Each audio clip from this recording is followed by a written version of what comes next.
Kodagu channel ವಾರ್ತೆಗಳ ಪ್ರಾಯೋಜಕರು Muliya Keshav Bhat and sons, ಚಿನ್ನಾಭರಣಗಳ ಬೃಹತ್ ಮಳಿಗೆ, ಮಡಿಕೇರಿ, ಗೋಣಿಕೊಪ್ಪ, ಪುತ್ತೂರು, ಬೆಳ್ತಂಗಡಿ, ಬೆಂಗಳೂರು. ಶಾರದಾ ಜ್ಯುವೆಲರ್ಸ್, ಕೊಡಗಿನ ಸಾಂಪ್ರದಾಯಿಕ ಆಭರಣಗಳ ಬೃಹತ್ ಮಳಿಗೆ, Aras road, Mysuru. A to Z super market, Vishwamanava double road, Kuvempu Nagar, Mysuru. SLV Promax, corn mix and corn products, Kushalnagar. Prashanth furnitures, ನಿಮ್ಮ ಅಂದದ ಮನೆಗೆ ಚಂದದ ಪೀಠೋಪಕರಣಗಳ ಮಳಿಗೆ, industrial area, Madikeri. Fabins family restaurant, ಬೆಕಾಚಿ resto cafe, always cell tower, Koyduru ರಸ್ತೆ, ಮಡಿಕೇರಿ. ಗ್ರಾಮೀಣ ರಸ್ತೆಗಳ ಅಭಿವೃದ್ಧಿಗೂ ಹೆಚ್ಚಿನ ಅನುದಾನ ಕಲ್ಪಿಸುವುದು ನಮ್ಮ ಜವಾಬ್ದಾರಿಯಾಗಿದೆ. ಗ್ರಾಮೀಣ ರಸ್ತೆಗಳ ಕಾಮಗಾರಿ ಕಳಪೆಯಾಗದಂತೆ ಗ್ರಾಮಸ್ಥರು ಹೆಚ್ಚಿನ ಮುತುವರ್ಜಿ ವಹಿಸಬೇಕೆಂದು ಶಾಸಕ ಡಾಕ್ಟರ್ ಮಂತ್ರಗೌಡ ಕಾಮಗಾರಿಗಳ ಗುದ್ದಲಿ ಪೂಜೆ ಸಂದರ್ಭ ತಿಳಿಸಿದರು. ಸೋಮರಪೇಟೆಯ ಹೊನವಳ್ಳಿ ಸುಳಿಮಳ್ತೆ ಮಾರ್ಗದಲ್ಲಿ 50 ಲಕ್ಷ ರೂಪಾಯಿಗಳ ಹೊನ್ನಮ್ಮನ ಕೆರೆ ಸಂಪರ್ಕ ರಸ್ತೆ ಕಾಮಗಾರಿಗೆ ಸೋಮವಾರ ಭೂಮಿ ಪೂಜೆ ನೆರವೇರಿಸಿ ಮಾತನಾಡಿದರು. ಗ್ರಾಮೀಣ ಭಾಗದ ರಸ್ತೆ ಕಾಮಗಾರಿಗಳು ನಡೆಯುವಾಗ ಅವಶ್ಯಕತೆವಿದ್ದಲ್ಲಿ ಗ್ರಾಮಸ್ಥರು ಒಂದಷ್ಟು ಜಾಗವನ್ನು ಬಿಟ್ಟುಕೊಡಬೇಕು. ಸುಗಮ ರಸ್ತೆಗಳ ನಿರ್ಮಾಣದಿಂದ ಮುಂದಿನ ಪೀಳಿಗೆಗೆ ಉಪಯೋಗವಾಗಲಿದೆ ಎಂದರು. ಸುಳಿಮಳ್ತೆ ರಸ್ತೆಗಾಗಿ ಅನೇಕ ವರ್ಷಗಳಿಂದ ಗ್ರಾಮಸ್ಥರು ಮನವಿ ಮಾಡ್ತಾ ಇದ್ದಾರೆ ಎಂಬ ಸತ್ಯ ನಮಗೂ ತಿಳಿದಿದೆ. ಕಳೆದ 3 ವರ್ಷಗಳಿಂದ ಒಂದಷ್ಟು ಅನುದಾನ ಕಲ್ಪಿಸಿ ರಸ್ತೆಯಿಂದ ಕಾಂಕ್ರೀಟೀಕರಣ ಮಾಡಲಾಗಿದೆ.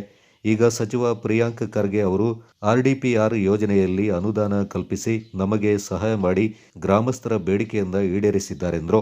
ಇದರಲ್ಲಿ ಸಬ್ಬನ್ಕೊಪ್ಪ ಟು ಕೂಗೇಕುಡಿ ರಸ್ತೆ ಹಲವಾರು ವರ್ಷದಿಂದ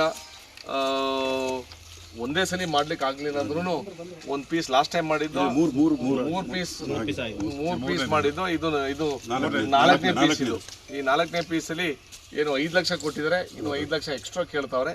ಅದು ಈ ವರ್ಷದಲ್ಲಿ ಸೇರಿಸ್ಕೊಂಡು ಇಲ್ಲಿಂದ ಮೇನ್ ರೋಡ್ ತಲುಪಲಿಕ್ಕೆ ನಾವು ಜವಾಬ್ದಾರಿ ತಗೋತೀವಿ. ಅದೇ ರೀತಿಲಿ ಪಕ್ಕದಲ್ಲಿ ಒಂದು ಹರ್ಷ ಮನೆಯವ್ರದ್ದು ಒಂದು ರಸ್ತೆ, ಅದೇ ರೀತಿಲಿ ನಮ್ಮ ಮಲೇಶ್ವರ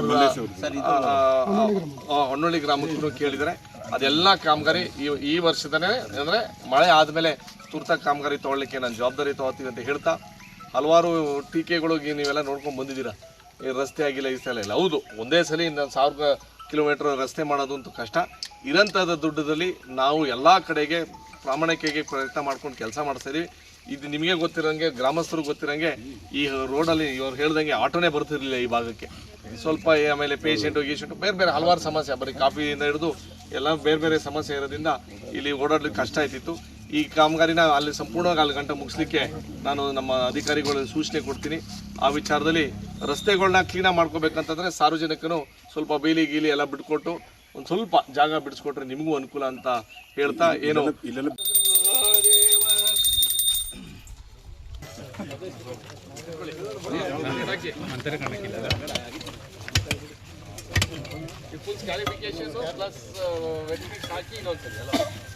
ವೆರಿ ಗುಡ್.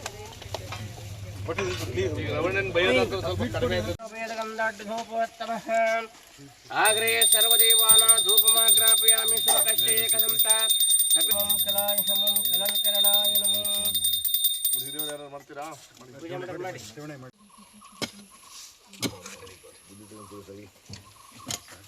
ಅದು ತಗೊಳ್ಳಿ.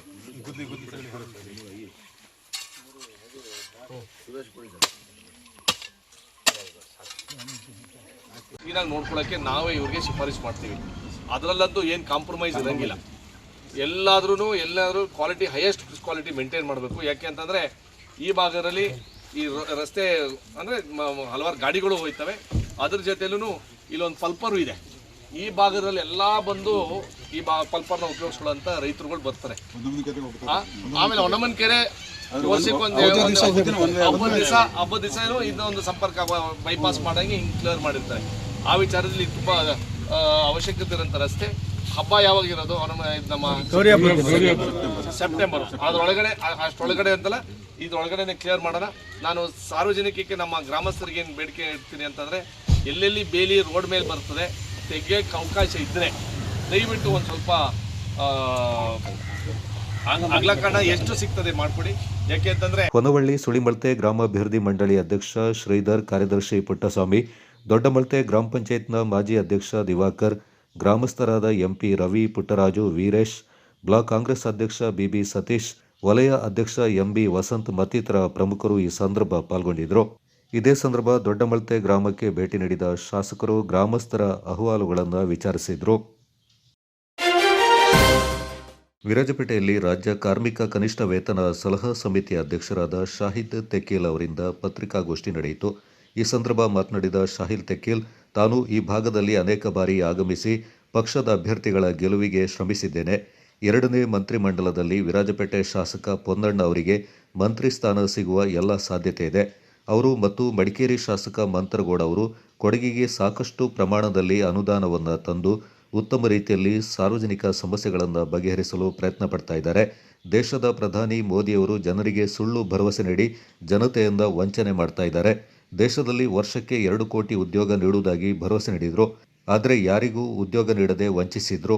ದೇಶವನ್ನ ನರೇಂದ್ರ ಮೋದಿ ಹಾಳು ಮಾಡಿದರೆ ವಿಶ್ವವನ್ನ ಟ್ರಂಪ್ ಹಾಳು ಮಾಡ್ತಾ ಇದ್ದಾರೆ ಎಂದು ನೇರ ಆರೋಪ ಮಾಡಿದರು. ಮುಂದಿನ 3 ವರ್ಷಗಳಲ್ಲಿ ಮತ್ತೆ ಕಾಂಗ್ರೆಸ್ ಪಕ್ಷ ದೇಶದ ಚುಕ್ಕಾಣಿಯನ್ನು ಹಿಡಿಯಲಿದೆ ಎಂದರು. ಡಿ.ಕೆ. ಶಿವಕುಮಾರ್ ನಮಗೆಲ್ಲ ಗೊತ್ತಿದೆ. ಸನ್ಮಾನ್ಯ ಡಿ.ಕೆ. ಶಿವಕುಮಾರ್ ಅವರು ಹುಟ್ಟು ಹೋರಾಟಗಾರರು ಮತ್ತು ಹುಟ್ಟು ಕಾಂಗ್ರೆಸ್ಸಿಗರು. ಹಲವಾರು ವರ್ಷಗಳಿಂದ ಕಾಂಗ್ರೆಸ್ ಪಕ್ಷದ ವಿದ್ಯಾರ್ಥಿ ಘಟಕ ಇರ್ಬೋದು, ಯುವ ಕಾಂಗ್ರೆಸ್ ಇರ್ಬೋದು, ಬೇರೆ ಬೇರೆ ಘಟಕಗಳಲ್ಲಿ ಸೇವೆಯನ್ನು ಸಲ್ಲಿಸಿ ಪ್ರಸ್ತುತ ಮುಖ್ಯಮಂತ್ರಿ ಹುದ್ದೆಗೆ ಬಂದಿದ್ದಾರೆ. ಅತ್ಯಂತ ಒಳ್ಳೆಯ ಹೋರಾಟಗಾರ.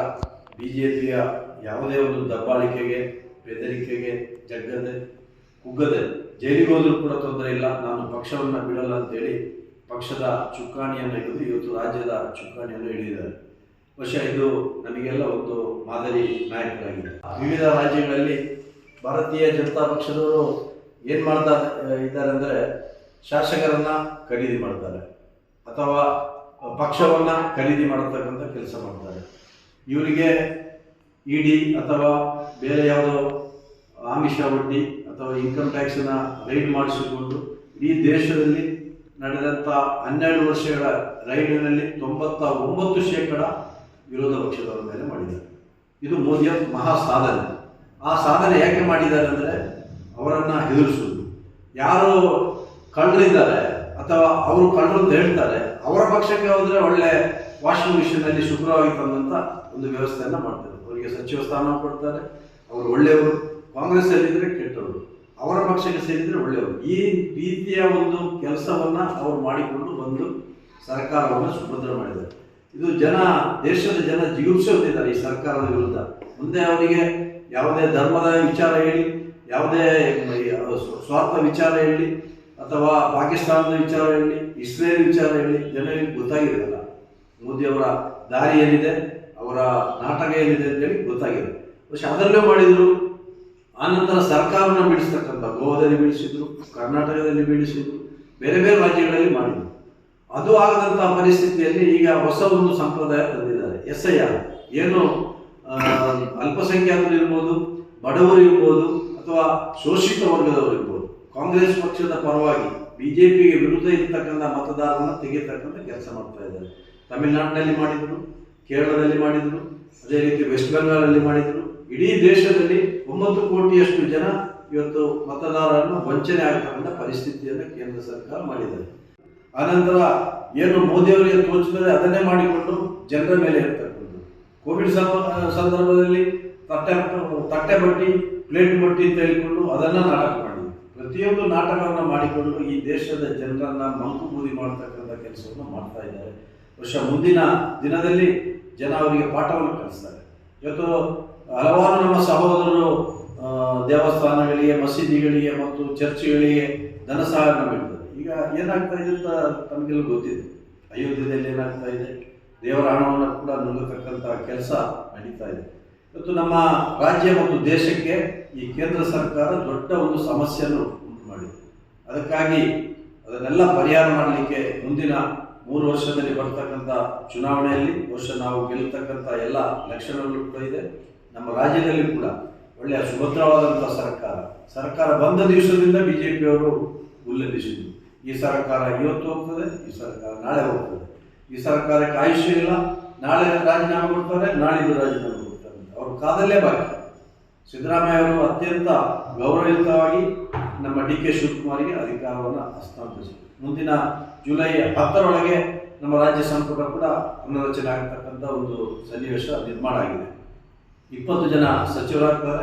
ಈ ನಿಟ್ಟಿನಲ್ಲಿ ನಾವೆಲ್ಲ ಆಶಾಭಾವನೆಯನ್ನು ಹೊಂದಿದ್ದೇವೆ. ನಮ್ಮ ಪೊನ್ನಣ್ಣ ಅವರು ಹಲವಾರು ವರ್ಷಗಳ ಕಾಲ ಕಾನೂನು ಸೇವೆಯನ್ನು ನಮ್ಮ ದೇಶದ ಜನರಿಗೆ, ನಮ್ಮ ರಾಜ್ಯದ ಜನತೆಗೆ ಕೊಟ್ಟು ಒಳ್ಳೆಯ ಒಬ್ಬ ಸಲಹೆಗಾರರಾಗಿ ಸಿದ್ದರಾಮಯ್ಯ ಅವರಿಗೆ ಮತ್ತು ಸರ್ಕಾರಕ್ಕೆ ಬೆನ್ನೆಲುಬಾಗಿ ನಿಂತಹ ಪೊನ್ನಣ್ಣವರು ಮುಂದಿನ ದಿವಸಗಳಲ್ಲಿ ಕೊಡಗಿನ ಒಂದು ಪ್ರತಿನಿಧಿಯಾಗಿ ಸಚಿವರಾಗಬಹುದು ಅಂತ ಹೇಳ್ತಕ್ಕಂಥ ಆಶ್ವಾಸನೆ ಕೂಡ ನಮ್ಮ ಪಕ್ಷದ ವಲಯದಲ್ಲಿದೆ. ಇವತ್ತು ಸುಮಾರು 2,000ಕ್ಕಿಂತ ಹೆಚ್ಚು ಕೋಟಿ ಹಣವನ್ನು ವಿರಾಜಪೇಟೆಯ ಅಭಿವೃದ್ಧಿಗೆ ಅವರು ತಂದಿದ್ದಾರೆ ಅಂದರೆ ಬಹುಶಃ ಇಲ್ಲಿಯ ಜನರು ಭಾಗ್ಯವಂತರು.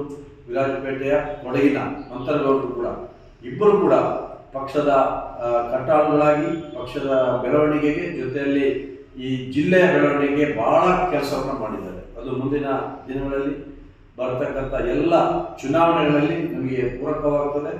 ಪಕ್ಷ ಗೆಲ್ಲತಕ್ಕಂಥ ಸನ್ನಿವೇಶ ಇದೆ. ಯುವ ಪ್ರತಿಭೆಗಳು ಬಹುಶಃ ಅವರ ಆ ಒಂದು ಯುವ ಶಕ್ತಿಯನ್ನು ರಾಜ್ಯ ಬಳಸಿಕೊಳ್ತದೆ ಅಂತ ಹೇಳ್ತಕ್ಕಂಥ ಆಶಾಭಾವನೆಯೊಂದಿಗೆ ಇವತ್ತು ಕಾರ್ಮಿಕ ಘಟಕದ ಒಂದು ರಾಜ್ಯದ ಕನಿಷ್ಠ ವೇತನ ಸಲಹಾ ಮಂಡಳಿ ಅಧ್ಯಕ್ಷರಾಗಿ ನನ್ನನ್ನು ಸರ್ಕಾರ ನೇಮಕ ಮಾಡಿದೆ. ಸನ್ಮಾನ್ಯ ಸಿದ್ದರಾಮಯ್ಯ ಅವರು ಮತ್ತು DK ಶಿವಕುಮಾರ್ AICC ಅವರೆಲ್ಲ. ನಾನು ಕೂಡ ಕಳೆದ 38 ವರ್ಷಗಳಿಂದ NSY ಯೂತ್ ಕಾಂಗ್ರೆಸ್ ಮತ್ತು ವಿವಿಧ ಘಟಕಗಳಲ್ಲಿ ಸೇವೆಯನ್ನು ಸಲ್ಲಿಸಿ ಇವತ್ತೊಂದು ಹಂತದ ಸಚಿವ ಸ್ಥಾನಮಾನದೊಂದಿಗೆ ನನಗೆ ಒಂದು ಅಧ್ಯಕ್ಷತೆಯನ್ನು ಕೊಟ್ಟಿದ್ದಾರೆ. DK ಶಿವಕುಮಾರ್ ಮುಖ್ಯಮಂತ್ರಿಯವರು ನಿನ್ನೆ ಕೂಡ ಹೇಳಿದರು, ಕಾರ್ಮಿಕರ ರಕ್ಷಣೆ ಮತ್ತು ಕಾರ್ಮಿಕರ ಏನು ಸಮಸ್ಯೆ ಇದೆ ಅದಕ್ಕೆ ನಾವು ಸಹಕಾರಿಯಾಗಿ ಕೆಲಸ ಮಾಡ್ತೇವೆ. 3.5 ಕೋಟಿಯಷ್ಟು ಅಂದಾಜು ಕಾರ್ಮಿಕರು ಇವತ್ತು ನಮ್ಮ ರಾಜ್ಯದಲ್ಲಿದ್ದಾರೆ. ಅದು ಪ್ರತಿಯೊಬ್ಬ ಕಾರ್ಮಿಕರಂದರೆ ಪತ್ರಿಕಾ ವಿತರಣೆ ಮಾಡುವವರು ಇರ್ಬೋದು, ಮನೆ ಕೆಲಸ ಮಾಡ್ತಕ್ಕಂಥವ್ರು ಇರ್ಬೋದು, ಪೇಂಟಿಂಗ್ ಮಾಡ್ತಕ್ಕಂಥವ್ರು, ಕಟ್ಟಡ ಕಾರ್ಮಿಕರು ಇರ್ಬೋದು ಅಥವಾ ಗಿಗ್ ಕಾರ್ಮಿಕರು ಇರ್ಬೋದು. ಆ ರೀತಿಯ 3.5 ಕೋಟಿಯಷ್ಟು ಅಂದಾಜಿನ ಕಾರ್ಮಿಕರ ಆ ಹಿತಾಸಕ್ತಿಯನ್ನು ಕಾಪಾಡತಕ್ಕಂಥ ಮಟ್ಟಿನಲ್ಲಿ ಅವರಿಗೆ ಒಂದು ಕನಿಷ್ಠ ವೇತನವನ್ನು ನೀಡ್ತಕ್ಕಂಥ ನಿರ್ಧಾರವನ್ನು ಕೂಡ ಸರ್ಕಾರ ಮಟ್ಟದಲ್ಲಿ ಆಗಿದೆ. ಕಳೆದ 3 ವರ್ಷಗಳಲ್ಲಿ ರಾಜ್ಯದ ಮೂಲೆ ಮೂಲೆಗಳಲ್ಲಿ ಮಾಡಿರ್ತಕ್ಕಂಥ ಅಭಿವೃದ್ಧಿಗಳಿರ್ಬೋದು, ಬಡವರಿಗೆ ನೀಡಿದಂಥ ಸೇವೆಗಳಿರ್ಬೋದು, ಇವತ್ತು ಅದನ್ನು ಇತರ ಪಕ್ಷಗಳು ಬೇರೆ ಬೇರೆ ರಾಜ್ಯಗಳಲ್ಲಿ ಏನು ಇಲ್ಲಿ ಘೋಷಣೆ ಮಾಡಿದರೆ ಆಗಲ್ಲ, ಇದು ಸುಳ್ಳು ಭರವಸೆ ಅಂತ ಹೇಳಿದವರು ದೆಹಲಿಯಲ್ಲಿ, ಅಸ್ಸಾಮಿನಲ್ಲಿ ಮತ್ತು ಇತರ ರಾಜ್ಯಗಳಲ್ಲಿ ಈ ಘೋಷಣೆಯನ್ನು ಮಾಡಿದರು. ಆದರೆ ಅವರಿಗೆ ಅದನ್ನು ಸಮರ್ಪಕವಾಗಿ ಮಾಡಲಿಕ್ಕೆ ಆಗಲಿಲ್ಲ. ನಮ್ಮ ರಾಜ್ಯದಲ್ಲಿ ಅತ್ಯಂತ ಸಮರ್ಪಕವಾಗಿ ಈ ಒಂದು ಯೋಜನೆ ಕಾರ್ಯಗತ ಆಗಿದೆ. ಮತ್ತು ಎಲ್ಲ 5 ಚುನಾವಣೆ ನಡೆಯಿತು.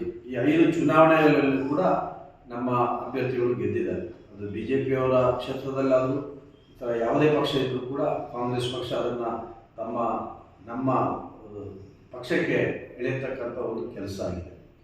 ಇನ್ನೊಂದು ಪ್ರಮುಖ ಅಂಶ ಏನಂದರೆ ಇವತ್ತು ಬೆಲೆ ಇದೆ ರಾಜ್ಯದಲ್ಲಿ ಮತ್ತು ದೇಶದಲ್ಲಿರ್ತಕ್ಕಂಥ ಕಾರ್ಮಿಕರಿರ್ಬೋದು, ಯುವಕರಿರ್ಬೋದು, ಸಾಮಾನ್ಯ ಜನರಿಗೆ ಕೇಂದ್ರ ಸರ್ಕಾರ ಗದ ಪ್ರಹಾರವನ್ನು ಕೊಡ್ತಾ ಇದೆ. ಇವತ್ತು ಪ್ರಧಾನಮಂತ್ರಿಯವರು ಭಾಷಣ ಮಾಡ್ತಾರೆ, ನಾನು ವರ್ಷದಲ್ಲಿ 2 ಕೋಟಿ ಉದ್ಯೋಗ ಕೊಟ್ಟಿದ್ದೇನೆ ಅಂತೇಳಿ. ಕೇವಲ 2,000 3,000 ಉದ್ಯೋಗ ಆಕಾಂಕ್ಷಿಗಳಿಗೆ ನೇಮಕಾತಿ ಪತ್ರವನ್ನು ಕೊಟ್ಟು ಪುಟಗಟ್ಟಲೆ ಜಾಹೀರಾತು ಕೊಡ್ತಾರೆ. ಅದು ಬಿಟ್ಟು ಇವತ್ತು 24 ಕೋಟಿ ಉದ್ಯೋಗ ಕೊಡಬೇಕಿತ್ತು ದೇಶದಲ್ಲಿ. 1 ಕೋಟಿ ಉದ್ಯೋಗ ಕೊಡಲಿಕ್ಕೆ ಯೋಗ್ಯತೆ ಇಲ್ಲದಂಥ ಪ್ರಧಾನಮಂತ್ರಿ ನಮ್ಮ ದೇಶದಲ್ಲಿದ್ದಾರೆ. ಬಹುಶಃ ಅವರು ಇಸ್ರೇಲಿಗೆ ಹೋಗಿ ಭಾರತ ಮತ್ತು ನಮ್ಮ ಏನು ಇರಾಕ್ ಎಲ್ಲ ನಮ್ಮ ಮಿತ್ರ ದೇಶಗಳು ಬಹಳ ಹಿಂದಿನ ಕಾಲದಿಂದ ವಾಜಪೇಯಿಯವರಿದ್ದಾಗ ಕೂಡ ಆ ಸಂಬಂಧವನ್ನು ಬೆಳೆಸಿದರು. ಇಸ್ರೇಲ್ ವಿರುದ್ಧ ನಮ್ಮ ದೇಶದ ರಾಯಭಾರಿಯಾಗಲಿ ಅಥವಾ ಯಾವುದು ಕೂಡ ಉಳಿದು ಧೋರಣೆಯನ್ನು ತೋರಲಿಲ್ಲ. ಇವರು ಹೋಗಿ ಹೇಳ್ತಾರೆ ಇಸ್ರೇಲ್ ತಾಯಿ ಭಾರತ ತಂದೆ ಅಂತೇಳಿ. ನಂತರ ಯುದ್ಧ ಪ್ರಾರಂಭ ಆಗ್ತದೆ. ಆ ಯುದ್ಧದ ಪರಿಣಾಮ ಏನಾಯಿತು? ಇವತ್ತು ನಮ್ಮ ರಾಜ್ಯದಲ್ಲಿ ನಮ್ಮ ದೇಶದಲ್ಲಿ ಗ್ಯಾಸ್ ಸಿಗದಂಥ ಪರಿಸ್ಥಿತಿ ಆಗಿದೆ. ಹಲವಾರು ಹೋಟೆಲ್ಗಳು ಉದ್ದಿಮೆಗಳನ್ನು ಬಂದ್ ಮಾಡ್ತಕ್ಕಂಥ ಪರಿಸ್ಥಿತಿ ಆಯಿತು. ಪೆಟ್ರೋಲ್ಗೆ ಕ್ಯೂ ನಿಲ್ತಕ್ಕಂಥ ಒಂದು ಪರಿಸ್ಥಿತಿ ಆಯಿತು. ಇದಕ್ಕೆ ಮೂಲ ಕಾರಣ ಮೋದಿಯವರ ಈ ಒಂದು ರೀತಿಯ ರಾಜತಾಂತ್ರಿಕತೆಯಿಂದ ಇದು ಹಾಳಾಗಿದೆ. ಇವತ್ತು ಇಡೀ ದೇಶವನ್ನು ಮೋದಿಯವರು ಹಾಳು ಮಾಡಿದರು, ಇಡೀ ಪ್ರಪಂಚವನ್ನು ನಮ್ಮ ಟ್ರಂಪ್ ಅವರು ಹಾಳು ಮಾಡಿದರು. ಇದನ್ನು ನಮ್ಮ AICC ಅಧ್ಯಕ್ಷರು ಕೂಡ ಆಗಾಗ ಹೇಳ್ತಾ ಇದ್ದಾರೆ. ಇದು ಪ್ರಪಂಚದಲ್ಲಿ ಒಂದು ಪ್ರಕ್ಷುಬ್ಧ ವಾತಾವರಣ ಇದೆ. ನಮ್ಮದು ಶಾಂತಿಯುತ ದೇಶ, ಎಲ್ಲ ದೇಶಗಳೊಂದಿಗೆ ಸೌಹಾರ್ದತೆಯನ್ನು ಬೆಳೆಸುವವರು. ಇವತ್ತು ಆಗತಕ್ಕಂಥ ಯುದ್ಧಗಳು, ಆಗತಕ್ಕಂಥ ಅನಾಹುತಗಳು ನೇರವಾಗಿ ನಮ್ಮ ದೇಶಕ್ಕೆ, ನಮ್ಮ ಜನರಿಗೆ, ನಮ್ಮ ಗ್ರಾಮಕ್ಕೆ ಅದರ ಪರಿಣಾಮ ಬೀರ್ತಾ ಇದೆ. ಈ ಸಂದರ್ಭ ವಿರಾಜಪೇಟೆ ಬ್ಲಾಕ್ ಕಾಂಗ್ರೆಸ್ ಅಧ್ಯಕ್ಷರಾದ ರಂಜಿ ಪೂಣಚ್ಚ, ವಿರಾಜಪೇಟೆ ಬ್ಲಾಕ್ ಪ್ರಚಾರ ಸಮಿತಿ ಅಧ್ಯಕ್ಷರಾದ ಹಾಜಿ SH ಮತೀನ್, ಬ್ಲಾಕ್ ಉಪಾಧ್ಯಕ್ಷ ಶಬೀರ್, ಪಟ್ಟಣ ಪಂಚಾಯತ್ನ ಮಾಜಿ ಸದಸ್ಯರಾದ ಮೊಹಮ್ಮದ್ ರಾಫಿ, ಕಾಂಗ್ರೆಸ್ ಕಾರ್ಯಕರ್ತರಾದ ಮಂಜುನಾಥ್, ನಯಾಜ್, ಅಫ್ತಾಬ್ ಪಾಲ್ಗೊಂಡಿದ್ದರು. ಕುಶಾಲನಗರದ ನಿಸರ್ಗಧಾಮ ಟೂರಿಸ್ಟ್ ಸೆಂಟರ್ನಲ್ಲಿ ನಡೀತಾ ಇದೆ ಎನ್ನಲಾದ ಬಲವಂತದ ಮತಾಂತರ ಮಹಿಳೆಯರ ದೌರ್ಜನ್ಯ ಆರೋಪದ ಹಿನ್ನೆಲೆ ಎನ್ಟಿಸಿ ಅಂಗಡಿ ಮಳಿಗೆಗಳ ಮಾಲೀಕರು ಸಿಬ್ಬಂದಿಗಳ ಸಭೆ ನಡೆಯಿತು.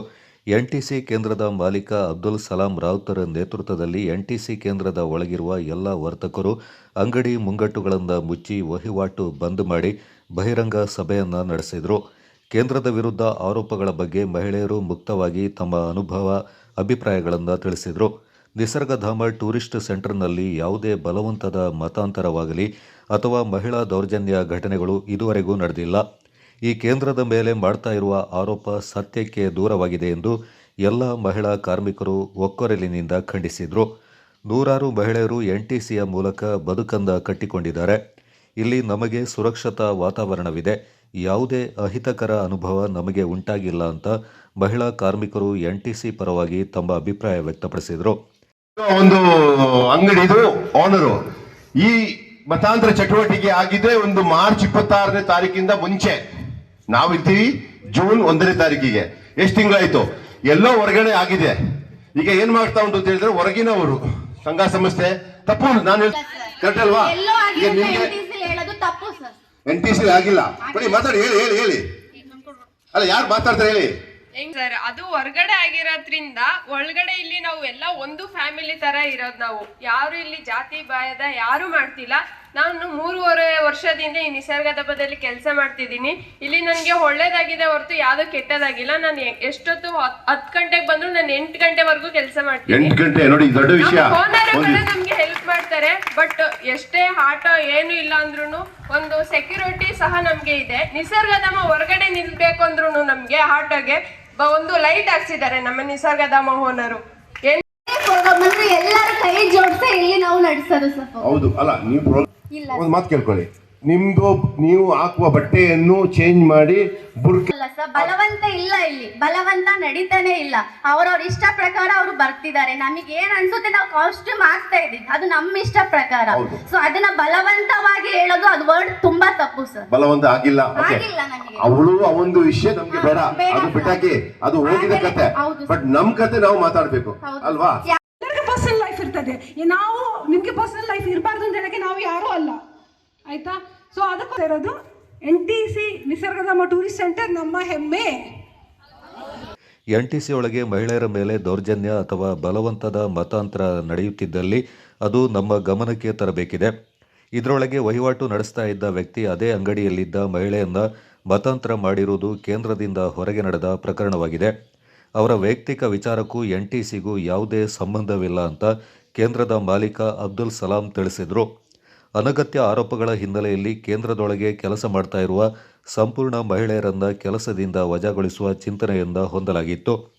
ಎಲ್ಲ ರೀತಿಯ ಸುರಕ್ಷತೆ ರಕ್ಷಣೆಗಾಗಿ ಕೇಂದ್ರದಲ್ಲಿ ನೂರಾರು ಸಿಸಿ ಕ್ಯಾಮೆರಾ ಕೂಡ ಅಳವಡಿಸಲಾಗಿದೆ. ತಾನೂ ಕೂಡ ಬಲವಂತದ ಮತಾಂತರ ಹಾಗೂ ಮಹಿಳಾ ದೌರ್ಜನ್ಯವನ್ನು ಖಂಡಿಸುತ್ತೇನೆ. ಹಿಂದೂ ಸುರಕ್ಷಾ ಸಮಿತಿ ವತಿಯಿಂದ ಮಂಗಳವಾರ ನಡೆಯುವ ಮಹಿಳಾ ದೌರ್ಜನ್ಯ ವಿರೋಧಿ ಹೋರಾಟಕ್ಕೆ ಕೂಡ ತಮ್ಮ ಬೆಂಬಲವಿದೆ ಎಂದರು. ಎನ್ಟಿಸಿ ಕೇಂದ್ರ ಡ್ರಗ್ಸ್ ಮುಕ್ತ ವಾತಾವರಣವನ್ನು ಹೊಂದಿದೆ. ಕೇಂದ್ರದ ಒಳಗೆ ಯಾರಾದರೂ ಮಾದಕ ವಸ್ತುಗಳನ್ನು ತಂದು ಮಾರಾಟ ಮಾಡುವುದಾಗಲಿ ಅಥವಾ ಸೇವನೆ ಮಾಡುವ ಪ್ರಕರಣ ಕಂಡುಬಂದಲ್ಲಿ ಅಂಥವರ ವಿರುದ್ಧ ನಿರ್ದಾಕ್ಷಿಣ್ಯವಾಗಿ ಕ್ರಮ ಕೈಗೊಳ್ಳಲಾಗುತ್ತೆ ಅಂತ ಎಚ್ಚರಿಕೆ ನೀಡಿ. ನಾವೊಂದು ಸಭೆ ಕರೆದಿದ್ದೀವಿ. ವಿಷಯ ಧರ್ಮಾಂತರದ ವಿಷಯದಲ್ಲಿ ನಮ್ಮ ನಿಸರ್ಗಧಾಮದ ವಿಷಯ ಬಂದಿತ್ತು. ಈ ವಿಷಯದಲ್ಲಿ ನಾವೊಂದು ಕ್ಲಾರಿಫಿಕೇಶನ್ ಕೊಡೋಣ ಅಂತ ಹೇಳಿಬಿಟ್ಟು ಈ ಸಭೆ ಕರೆದ್ಬಿಟ್ಟು ಎಲ್ಲರ ಜೊತೆಗೂ ನಾವು ಮಾತಾಡ್ತಾ ಇದ್ದೀವಿ. ಓಪನ್ ಆಗಿ 1.5 ಗಂಟೆ ಒಂದು ಡಿಬೇಟೇ ಚರ್ಚೆನೇ ನಡೆದು ಹೋಗಿದೆ. ಸೊ ಇದರಲ್ಲಿ ಮುಖ್ಯವಾಗಿರುವ 2 ವಿಷಯ ನಾನು ಹೇಳ್ತೇನೆ, ಬಾಕಿ ಇರೋದು ಅಂಗಡಿಯವರು ಹೇಳಿ. ಮೊದಲನೇದಾಗಿರುವ ವಿಷಯ ಅಂತ ಹೇಳಿದ್ರೆ, ನಾನು ಈ ಸಮಸ್ಯೆಯಿಂದ ಹೆಣ್ಮಕ್ಳನ್ನು ಕೆಲಸದಿಂದ ತೆಗೆದಾಕನ ಬೇಡ ಹೆಣ್ಮಕ್ಳು ಅಂತ ಹೇಳುವ ಒಂದು ತೀರ್ಮಾನ ನಾನು ಸ್ವಂತವಾಗಿ ತೀರ್ಮಾನ ಮಾಡಿಕೊಂಡೆ. ಬಟ್ ಈ ತೀರ್ಮಾನ ನಾನು ಮಾಡಿಬಿಟ್ಟು ಅಂಗಡಿ ಓನರಿಗೆ ಹೇಳಿದೆ, ಹೆಣ್ಮಕ್ಳಿಗೂ ಹೇಳಿದೆ, ನೀವು ನಿಮ್ಮ ಸಮಸ್ಯೆಗಳಿದ್ದರೆ ಬಂದುಬಿಟ್ಟು ಹೇಳ್ಬೇಕು. ಯಾರ ಹತ್ರ ಹೋಗ್ಬಿಟ್ಟು ಸಂಘ ಸಂಸ್ಥೆ ಥರ ಹೇಳ್ಬಿಟ್ಟು ಪ್ರಯೋಜನ ಇಲ್ಲ. ಆದ ಕಾರಣ ತಾವು ತಮ್ಮ ಸಮಸ್ಯೆನ ಹೇಳಬೇಕು ಅಂತ ನಾನು ಹೇಳಿದೆ. ಆಗ ಅವ್ರು ಬಂದಿದ್ದರು. ಅವ್ರಿಗೆ ಮುಕ್ತವಾಗಿ ಅವರ ವಿಷಯವನ್ನು ಮಡಗಕ್ಕೆ ನಾವು 1.5 ಗಂಟೆ ಟೈಮ್ ಕೊಟ್ಟಿದ್ದೀವಿ. ಹಲವಾರು ಹೆಣ್ಮಕ್ಕಳು ನಿಂತುಬಿಟ್ಟು ಇಲ್ಲ ನಾವು ಅದಕ್ಕೆ ಸಪೋರ್ಟ್ ಮಾಡಲ್ಲ, ನಮ್ಮ ಹೆಸರು ತಂದಿದ್ದು ತಪ್ಪು ಅಂತ ಹೇಳಿದ್ದಾರೆ. ಅದರಿಂದ ಹೆಣ್ಮಕ್ಳು ಇನ್ನು ಎನ್ಟಿಸಿ ಕೆಲಸ ಮಾಡಬಾರ್ದು ಅಂತ ಹೇಳುವ ಒಂದು ತೀರ್ಮಾನ ನಾನು ವಾಪಸ್ ತಗೊಂಡಿದ್ದೀನಿ. ಹೆಣ್ಮಕ್ಳು ಇನ್ನು ಮುಂದೆ ನಮ್ಮ ಎನ್ಟಿಸಿಲಿ ಕೆಲಸ ಮಾಡಿ ನಮ್ಮ ಜೊತೆ ಇರ್ತಾರೆ. ಒಂದನೇ ಆಯಿತು. ಎರಡನೇ ವಿಷಯ, ನಾಳೆದು ಜಾಥಾಕ್ಕೆ ಜಾಥಾ ಇದೆ, ಎಲ್ಲರೂ ಬಂದು ಕರೆದುಂಟು. ಬಟ್ ಅದಕ್ಕಿಂತ ಮುಂಚಿತವಾಗಿ 3 ದಿವಸ ಮುಂಚೆನೇ ನಾವು ಒಂದು ತೀರ್ಮಾನಕ್ಕೆ ಬಂದಿದ್ದೀವಿ, ನಾವು NTCಯನ್ನು ಕ್ಲೋಸ್ ಮಾಡಿ ಸಪೋರ್ಟ್ ಮಾಡೋಣ ಅಂತ ಹೇಳ್ಬಿಟ್ಟು. ಕಾರಣ ಇದೊಂದು ಸಮುದಾಯದ ವಿಷಯ. ಈ ಸಮುದಾಯದ ವಿಷಯದಲ್ಲಿ ನಾನು ಮಾತಾಡೋಕ್ಕೆ ಬರೋದು, ನಾನು ಪಂಡಿತನಲ್ಲ, ಮತ ಪಂಡಿತನಲ್ಲ, ನನಗೆ ಯಾವ ಧರ್ಮದ ವಿಷಯದಲ್ಲೂ ನಾನು ಮಾತಾಡಲ್ಲ. ಕಾರಣ ನಾನು ಒಂದು ಎಲ್ಲರೂ ಒಟ್ಟಿಗೆ ಅಂತ ಹೇಳುವ ಒಂದು ಒಂದು ಪರಿಸ್ಥಿತಿ ಇರುವವನು. ಸೊ ಆ ಜಾಥಾಗೆ NTC ವತಿಯಿಂದ ನಾವು NTCಯನ್ನು ಸಂಪೂರ್ಣವಾಗಿ ಕ್ಲೋಸ್ ಮಾಡಿ ನಾವು ಅವರಿಗೆ ಸಪೋರ್ಟ್ ಕೊಡ್ತೀವಿ. NTC ಡೇಟು ನಾಳೆ ನಾವು ಅವ್ರಿಗೋಸ್ಕರ ಕ್ಲೋಸ್ ಮಾಡಿ ಅವ್ರಿಗೆ ನಮ್ಮ ಕಡೆಯಿಂದ ಎಲ್ಲ ಸಪೋರ್ಟು ನಾವು ಕೊಡ್ತೀವಿ. ಕಾರಣ ಒಂದು ದೊಡ್ಡ ತಪ್ಪಾಗಿದೆ, ಅದು NTCಯಲ್ಲಿ ಕೆಲಸ ಮಾಡುವವರಾದ ಕಾರಣ. ಹೊರಗಿಂದ ಆಗಿರೋದು, NTCಯಿಂದ ಆಗಿಲ್ಲ. ಈ ವಿಷಯ ನಾನು ಇನ್ನೊಂದ್ಸಲ ಒತ್ತಿ ಹೇಳಬೇಕು, ಇದು NTCಯಲ್ಲಿ ನಡೆದಿಲ್ಲ. ಮಾರ್ಚ್ 26ನೇ ತಾರೀಕಿಂದ ಮುಂಚೆ ಆಗಿರೋ ಕತೆ. ನಾವೀಗ ಜುಲೈಲಿ ಇದ್ದೀವಿ, ಆದರೂ NTCಯಲ್ಲಿ ಆ ಮಾಲೀಕ ಇದ್ದ, ಅವನಿಗೊಂದು ಅಂಗಡಿ ಇತ್ತು, ಆ ಹೆಣ್ಮಕ್ಕಳಿಗೆ ಕೆಲಸ ಮಾಡ್ತಾ ಇತ್ತು. ಅದು ಪರವಾಗಿಲ್ಲ, ನಿಸರ್ಗಧಾಮದ ಹೆಸರು ಬಂದ್ಬಿಟ್ಟಿದೆ. ಆದರೂ ಆಗಿದ್ದು ಹೊರಗೆ, ಅದು ಯಾರು ಎಂತ ಅಂತ ಹೇಳ್ಬಿಟ್ಟು ಕಾನೂನು ನಮ್ಮ ಡಿಪಾರ್ಟ್ಮೆಂಟ್ ಅವರು ನೋಡ್ಕೊಳ್ಬೇಕು. ಸೊ ನಾಳೆದು ಆ ಜಾಥಾಗೆ ನಮ್ಮ ಸಂಪೂರ್ಣ ಬೆಂಬಲ ಇದೆ. ನಾಳೆ ಮಾಡ್ಬೇಕಾದ್ರೆ ಇಂಥ ಮೆರವಣಿಗೆ ಹಾಕಿ ದೌರ್ಜನ್ಯದ ವಿರುದ್ಧ ಹೋರಾಟ, ಯಾರ ವಿರುದ್ಧ? ದೌರ್ಜನ್ಯ ಮಾಡದಿರುವವರ ವಿರುದ್ಧ ಹೋರಾಟ ಮಾಡ್ಲಿ. ನಾವು ಹೋಗ್ತೀವಿ, ನಾವು ಹೋಗಿ ಸೈಕಲ್ ಹೋಗ್ತೀವಿ. ಏನಂತ ನೀವು ಹೋಗ್ಬೇಕು, ನಾವು ನೀವು ಹೋಗ್ಬೇಡ ಅಂತ ನಾನು ಹೇಳಲ್ಲ. ನಾಳೆದು ಮೆರವಣಿಗೆ ನೀವು ಯಾರ್ಯಾರಿಗೆ ಬೇಕು ನೀವು ಹೋಗ್ಬೇಕು. ನಾಳೆ ಮೆರವಣಿಗೆ ನೀವು ಸಪೋರ್ಟ್ ಮಾಡಲೇಬೇಕು. ಕಾರಣ ಅಂತ ಹೇಳಿದ್ರೆ ಅದು ಒಂದು ಒಂದು ಒಂದು ಮುನ್ನೆಚ್ಚರಿಕೆ ಕೊಡ್ತಾ ಇದ್ದಾರೆ. ಇನ್ನು ಮುಂದೆ ಈ ತರದ ವಿಷಯ ಆಗ್ಬಾರ್ದು, ಆಗಿದ್ದು ತಪ್ಪು. ಈಗ ನಮ್ಮ NTCಯಲ್ಲಿ ಕೆಲಸ ಮಾಡುವ ಹುಡುಗಿ ಅವನವರು ಮಾಡಿದ್ದಾರೆ, ಬಟ್ 3 ತಿಂಗಳಿಂದ ನಮ್ಮ ಇಲ್ಲಿ ಇಲ್ಲ, ಹೊರಗಡೆ ಹೋಗಿ ಮಾಡಿದ್ದಾರೆ. ಬಟ್ ಈಗ ಆ ಸ್ಥಾಪನೆ, ಆ ಜಾಗ, ಅವನು ಇವನು ಅಂತ ನಾನು ಹೇಳಕ್ಕೆ ಬರಲ್ಲ. ನಮ್ಮ ವಿಷಯ ನಾವು ನೋಡ್ಕೊಳ್ಳೋಣ, ನಮ್ಗೆ ಬೇರೆಯವ್ರ ವಿಷಯಕ್ಕೆ ಬೇಕು, ನಿಮ್ಮ ವಿಷಯ ನೀಡ್ಕೊಳ್ಬೇಕು. ಈಗ ಮೇಡಮ್ ಹೇಳಿದಾಗ, ನಿಮ್ಮ ಹೆಸರು ಮೇಡಮ್? ರೂಪಾ ಮೇಡಮ್ ಹೇಳಿದ್ದಾರೆ, ಎಲ್ಲ ಹೆಂಗಸರ ಮೇಲೆ ದೌರ್ಜನ್ಯ ಅಂತ ಹೇಳಿದ್ರೆ ನೀವು ಏನು ಬಲಿಪಶುಗಳಲ್ಲ, ನಿಮಗೆ ನಿಮ್ಮ ರೈಟ್ಸ್ ಇದೆ. ಈಗ ಈಕ್ವಲ್ ರೈಟ್ 50-50. NTC ವ್ಯವಸ್ಥಾಪಕ ನಿರ್ದೇಶಕಿ ಆಶಾ ಸಲಾಂ ಮಾತನಾಡಿ, ಈ ಕೇಂದ್ರದಲ್ಲಿ ಎಲ್ಲ ಜಾತಿ ಧರ್ಮದ ಜನರು ಒಗ್ಗಟ್ಟಿನಿಂದ ಪರಸ್ಪರ ಸಹಬಾಳ್ವೆಯಿಂದ ಕೆಲಸ ಮಾಡಿಕೊಂಡು ಹೋಗ್ತಾ ಇದ್ದಾರೆ. ಈ ಕೇಂದ್ರದಲ್ಲಿ ಗಣಪತಿ ಹಬ್ಬ, ಕ್ರಿಸ್ಮಸ್, ರಂಜಾನ್ ಸೇರಿದಂತೆ ರಾಷ್ಟ್ರೀಯ ಹಬ್ಬಗಳಿಂದ ಎಲ್ಲರೂ ಒಟ್ಟಾಗಿ ಸೇರಿ ಆಚರಣೆ ಮಾಡಿಕೊಂಡು ಬರ್ತಾ ಇದ್ದೇವೆ. ಇಲ್ಲಿ ಎಲ್ಲ ಧರ್ಮದವರು ಅನ್ಯೋನ್ಯತೆಯಿಂದ ಭಾವೈಕ್ಯತೆಯಿಂದ ಜೀವನ ಕಂಡುಕೊಂಡಿದ್ದಾರೆ. ಅನಗತ್ಯ ಆರೋಪಗಳು ಸಲ್ಲದು ಎಂದರು. ಅಂತೇಳಿ ನಾನು ಬೂತ್ ಕನ್ವರ್ಡಲ್ಲಿ ವರ್ಕ್ ಮಾಡ್ತಾ ಇದ್ದೀನಿ, 7 ವರ್ಷದಿಂದ ವರ್ಕ್ ಮಾಡ್ತಾ ಇದ್ದೀನಿ. ಇವತ್ತು ನಮ್ಮ ಮೇಲೆ ಒಂದು ಅಪವಾದಗಳು ಬಂದಿದೆ. ಏನು ಅಂತ ಹೇಳಿದ್ರೆ ನಮ್ಮ ಮೇಲೆ ದೌರ್ಜನ್ಯ ನಡೀತಾ ಇದೆ ಅಂತ. ಸೊ ನಮಗೆ ಗೊತ್ತಿರೋ ಥರ ಯಾವುದು ನಮ್ಮ ಮೇಲೆ ದೌರ್ಜನ್ಯ ನಡೀತಾ ಇಲ್ಲ. ಯಾಕಂದ್ರೆ ನಾವೆಲ್ಲರನ್ನೂ ಕೇಳಿ ನೋಡಿ ಮಾತಾಡಿನೇ ಮಾತಾಡ್ತಿರೋದು. ನನ್ನ ಮೇಲೆ ಅಂತೂ ನಡೆದಿಲ್ಲ, ಇರೋ ಯಾವ ಹೆಣ್ಮಕ್ಳು ಇದನ್ನು ಒಪ್ಕೋತಾ ಇಲ್ಲ. ನಮ್ಮ ಮೇಲೆ ದೌರ್ಜನ್ಯ ನಡೆದಿದೆ ಅಂತ ಹೇಳಿದ್ರೆ ಅದನ್ನ ನಾವು ಒಪ್ಕೋತೀವಿ, ಇಲ್ಲಾಂದ್ರೆ ನಾವು ಅದನ್ನ ಒಪ್ಕೊಳ್ಳಲ್ಲ. ಮತ್ತೆ ಪಾಂಪ್ಲೆಟ್ಸ್ ಮಾಡಿ ಎಲ್ಲ ಕಡೆ ಹೇಳಿದ್ದೀರಾ ದೌರ್ಜನ್ಯ ನಡೀತಾ ಇದೆ, ನಾಳೆ ಯಾವುದು ಹೆಣ್ಣು ಮಕ್ಕಳ ಶೋಷಣೆ ವಿರುದ್ಧ ಹೋರಾಟ ಅಂತ ಹೇಳ್ತಾ ಇದ್ದೀರಾ. ನಾವು ಅದಕ್ಕೆಲ್ಲ ಸಪೋರ್ಟ್ ಮಾಡಿ ಬರ್ತಾ ಇದ್ದೀವಿ. ಬಟ್ ಒಂದು ರಿಕ್ವೆಸ್ಟ್ ಸರ್, ಹೆಣ್ಣು ಮಕ್ಕಳ ಶೋಷಣೆ ವಿರುದ್ಧ ಹೋರಾಟ ಅಂತ ಹಾಕ್ಬೇಕಾದ್ರೆ 1 ನಿಮಿಷ ಯೋಚನೆ ಮಾಡಿ, ಶೋಷಣೆ ಮಾಡುತ್ತಿರೋ ಗಂಡು ಮಕ್ಕಳ ವಿರುದ್ಧ ಹೋರಾಟ ಅನ್ನೋದು ಹಾಕ್ಬಿಡಿ. ಸೊ ನಮಗೆ ಸಮಾಧಾನ ಆಗುತ್ತೆ. ಯಾಕಂದ್ರೆ ಹೆಣ್ಮಕ್ಳು ಅಷ್ಟೊಂದು ವೀಕ್ ಇಲ್ಲ ಸರ್, ನಾವೆಲ್ಲ ಸ್ಟ್ರಾಂಗ್ ಆಗಿದ್ದೀವಿ. ಇಲ್ಲಿ ಬಂದು ಕೆಲಸ ಮಾಡ್ತಿದ್ದೀವಿ ಅಂದ್ರೆ ನಾವೆಲ್ಲ ಸ್ಟ್ರಾಂಗ್ ಆಗಿ ನಿಂತಿದ್ದೀವಿ. ಮತ್ತೆ ಶೋಷಣೆ ಹೆಸರುಗಳನ್ನ ಹಾಕ್ಬಿಡಿ. ಶೋಷಣೆ ಯಾರಿಂದ ಆಗಿದೆ, ಎಲ್ಲಿ ಆಗ್ತಿದೆ, ಯಾವ ಒಂದು ಮಹಿಳೆಗೆ ಆಗ್ತಿದೆ ಅದನ್ನ ಎತ್ತಿ ಹೇಳಿ. ಇಲ್ಲ ನಮ್ಗೆ ಗೊತ್ತಿದೆ, ಸಾಕ್ಷಿ ಇದೆ, ಎಲ್ಲ ಇದೆ ಅಂತ ಹೇಳಿದ್ರೆ ಅದನ್ನೆಲ್ಲ ನಾವು ಎಕ್ಸೆಪ್ಟ್ ಮಾಡ್ತೀವಿ. ಅದನ್ನ ಹೇಳ್ಬಿಟ್ಟು ನಿಮ್ಮ ಹೋರಾಟನ ನಡೆಸಿ. ಮತ್ತೆ ಇಲ್ಲಿ ಒಂದು ಯಾವುದು NTCನ ಹೆಸರನ್ನ ಇಟ್ಕೊಂಡು ಮಾಡಬೇಡಿ, ಇಲ್ಲಿ ಧರ್ಮಗಳನ್ನ ಇಟ್ಕೊಂಡು ಮಾತಾಡ್ಬೇಡಿ. ನಾವೆಲ್ಲ ಒಟ್ಟಿಗಿದ್ದೀವಿ, ನಾವೆಲ್ಲ ಒಂದೇ ಜಾಗದಲ್ಲಿ ಇದ್ದೀವಿ. ಇದುವರೆಗೂ ನಮ್ಮ ಮೇಲೆ ಯಾವುದೇ ಥರ ಧರ್ಮ, ಜಾತಿ, ಭೇದ, ಗಂಡು ಹೆಣ್ಣು ಅನ್ನೋ ಎಲ್ಲೂ ಒಂದು ಭೇದ ಭಾವದಲ್ಲಿ ಬಂದಿಲ್ಲ. ನಾವೆಲ್ಲ ಒಗ್ಗಟ್ಟಿಂದ ಇದ್ದೀವಿ, ನಾವೆಲ್ಲ ಇನ್ನು ಮುಂದೆನೂ ಒಗ್ಗಟ್ಟಿಂದ ಇರ್ತೀವಿ. ನಮ್ಮಲ್ಲಿ ಯಾವುದೇ ಥರ ಆ ಥರ ಬದಲಾವಣೆಗಳು ಬರಲ್ಲ. ನಾವು ಯಾವತ್ತಿದ್ರೂ ಒಂದೇ ತಾಯಿ ಮಕ್ಕಳ ಥರ ಇದ್ದೀವಿ. ನಮ್ಮದು ಒಂದೇ ದೇಶ, ಒಂದೇ ಭಾಷೆ, ಒಂದೇ ಜನ. ಸಭೆಯಲ್ಲಿ ಉದ್ಯಮಿ ರಜಾಕ್ ಹೊಸಕೋಟೆ, ಮೈಸಿ ಕತ್ತಣೀರ, RA ವಸನದ ಪರಂಜ್ಯೋತಿ ಮಾತನಾಡಿದರು. NTC ಸಿಬ್ಬಂದಿಗಳಾದ ಜ್ಯೋತಿ, ಶಶಿ, ಧನ್ಯ, ವರ್ತಕರಾದ ಯಜ್ಞಿತಾ, ಜಾನ್ಸಿ, ಮುರಳಿ, ಶಾಂತಿ, ಲೋಕೇಶ್, ರಫೀಕ್, ನಾಗರಾಜು, ಹರೀಶ್ ಮತ್ತಿತರರು ಈ ಸಂದರ್ಭ ಪಾಲ್ಗೊಂಡಿದ್ದರು. ಪ್ರಿಯತಮನೊಂದಿಗೆ ಸೇರಿ ಗಂಡನ ಹತ್ಯೆ, ಪತಿಯ ಕೊಲೆಗೆ ಸುಪಾರಿ ಕೊಟ್ಟ ಪತ್ನಿ, ಅನೈತಿಕ ಸಂಬಂಧ ಸುಂಕೆ ಪತ್ನಿಯನ್ನು ಕೊಚ್ಚಿ ಕೊಲೆಗೈದ ಪತಿ, ವರದಕ್ಷಿಣೆ ಹಿಂಸೆಗೆ ನವವಧುವಿನ ಬಲಿ, ಆಸ್ತಿ ವೈಷಮ್ಯದ ಹಿನ್ನೆಲೆ ಅಣ್ಣನಿಂದ ತಮ್ಮನ ಹತ್ಯೆ. ಇವೆಲ್ಲವೂ ನೀವು ದಿನನಿತ್ಯ ಟಿವಿ ಪತ್ರಿಕೆಗಳಲ್ಲಿ ನೋಡುತ್ತಿರುವ ಸುದ್ದಿಗಳು. ಈ ಮೊದಲು ರಾಜ್ಯದ ಯಾವುದೋ ಮೂಲೆಯಲ್ಲಿ ಒಂದು ಘಟನೆ ನಡೆದಿದ್ದರೆ ಮತ್ತೆರಡು ಘಟನೆಗಳು ರಾಜಧಾನಿ ಬೆಂಗಳೂರು ಹಾಗೂ ಆಸುಪಾಸಿನಲ್ಲಿ ನಡೆದಿರುತ್ತಿದ್ದವು. ಆದರೆ ಮೊನ್ನೆಯಷ್ಟೇ ರಾಜಧಾನಿ ಬೆಂಗಳೂರಿನಲ್ಲಿ ಒಂದೇ ದಿನ 7 ಕೊಲೆಗಳು ನಡೆದಿರುವ ಘಟನೆ ವರದಿಯಾಗಿದೆ. ಅದರಲ್ಲೂ ಪ್ರಿಯಕರನೊಂದಿಗೆ ಸೇರಿ ಹೆತ್ತ ಮಗಳಿಂದಲೇ ತಂದೆ, ತಾಯಿ, ತಂಗಿಯ ಹತ್ಯೆ ಎಂಬ ಸುದ್ದಿ ನೋಡಿ ಬಹುತೇಕರು ಬೆಚ್ಚಿ ಬಿದ್ದಿದ್ದಾರೆ. ಎಂತಹ ಕಾಲ ಬಂತಪ್ಪ. ಅವಳು ಯಾರೋ ಒಬ್ಬಳು ಇನ್ಶೂರೆನ್ಸ್ ಹಣಕ್ಕಾಗಿ ಪ್ರಿಯಕರನೊಂದಿಗೆ ಸೇರಿ ಸೈನಿಕ ಗಂಡನಿಗೆ ಚಟ್ಟ ಕಟ್ಟುತ್ತಾಳೆ. ಮತ್ತೊಬ್ಬಳು ತನ್ನ ತೆವಲಿಗೆ ತಾನು ಹೆತ್ತ ಮಗುವನ್ನೇ ಸಾಯಿಸುತ್ತಾಳೆ. ಪಾಪದ ವೃದ್ಧ ಮಹಿಳೆಯೊಬ್ಬಳನ್ನು ಮಗಳು ಮತ್ತು ಮೊಮ್ಮಗನೇ ಸೇರಿ ಕತ್ತು ಹಿಸುಕುತ್ತಾರೆ. ಶ್ರೀಮಂತ ಮನೆತನದ ನವವಧುವನ್ನು ನ್ಯಾಯಾಧೀಶ ಹುದ್ದೆಯಲ್ಲಿದ್ದ ಗಂಡನ ಮನೆಯವರು ಮಸಣ ಸೇರಿಸುತ್ತಾರೆ. ನಮ್ಮ ರಾಜ್ಯದಲ್ಲಿಯೇ ನಾಳೆ ತನಗೆ ತಾಳಿ ಕಟ್ಟಬೇಕಿದ್ದ ಭಾವಿ ಪತಿಯನ್ನು ಪ್ರಿಯಕರನಿಂದ ಕೊಲೆ ಮಾಡಿಸಲು ಯತ್ನಿಸಿ ಕೊನೆಗೆ ಬದುಕುಳಿದ ವರನ ಮುಂದೆ ಏನೂ ತಿಳಿಯದವಳಂತೆ ನಾಟಕವಾಡುತ್ತಾಳೆ. ಜೈಪುರದ ಅರಮನೆಯಲ್ಲಿ ಅದ್ದೂರಿಯಾಗಿ ವೈಭವದಿಂದ ನಡೆಯಬೇಕಿದ್ದ ಮದುವೆಯ ವರನನ್ನು ಫ್ರೀ ವೆಡ್ಡಿಂಗ್ ಶೂಟ್ ನೆಪದಲ್ಲಿ ವಧು ಹಾಗೂ ಆಕೆಯ ಪ್ರಿಯಕರ ಸೇರಿ ಸುಮಾರು 400 ಅಡಿ ಆಳದ ಪ್ರಪಾತಕ್ಕೆ ತಳ್ಳಿ ಕೊಂದು ಹಾಕುತ್ತಾರೆ. ಇವೆಲ್ಲವನ್ನು ಗಮನಿಸಿದರೆ ಮನುಷ್ಯರಲ್ಲಿ ಕ್ರಮೇಣ ಮಾನವೀಯತೆ ಮಾಯವಾಗುತ್ತಿದೆ. ಸಂಬಂಧಗಳಿಗೆ ಬೆಲೆಯೇ ಇಲ್ಲದಂತಾಗಿದೆ ಎಂಬುದು ಕಟು ಸತ್ಯವಾಗಿದೆ. ಈ ಅಮಾನವೀಯ ಘಟನೆಗಳನ್ನು ಪ್ರಾಣಿ ಪ್ರಪಂಚದೊಂದಿಗೆ ಹೋಲಿಸಿದರೆ ಮಾನವನಿಗಿಂತಲೂ ಪ್ರಾಣಿಗಳೇ ಮೇಲು ಎನ್ನಿಸದಿರದು. ನೀರಿನಿಂದ ಹೊರಗೆ ಬಂದು ಜೀವನ್ಮರಣದ ಜೊತೆ ಸೆಣಸುತ್ತಿದ್ದ ಮೀನನ್ನು ಕೊಕ್ಕರೆಯೊಂದು ಮರಳಿ ನೀರಿಗೆ ಬಿಡುತ್ತದೆ. ಮನೆಯಲ್ಲಿ ಇಲಿ ಹಿಡಿಯಲೆಂದೇ ತಂದ ಬೆಕ್ಕು ಇಲಿಯೊಂದಿಗೆ ಆಹಾರವನ್ನು ಹಂಚಿಕೊಂಡು ಸ್ನೇಹ ಸಂಪಾದಿಸಿದೆ.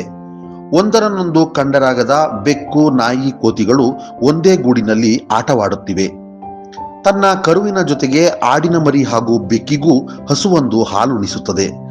ಕೆಲವೊಮ್ಮೆ ಅಲ್ಲಲ್ಲಿ ಮನುಷ್ಯರ ಮೇಲೆ ದಾಳಿ ಮಾಡುವ ನಾಯಿಗಳು ಕೂಡ ಆಪತ್ ಬಾಂಧವನಾಗಿ ಅದೆಷ್ಟೋ ಮನುಷ್ಯನ ಜೀವ ಉಳಿಸಿವೆ.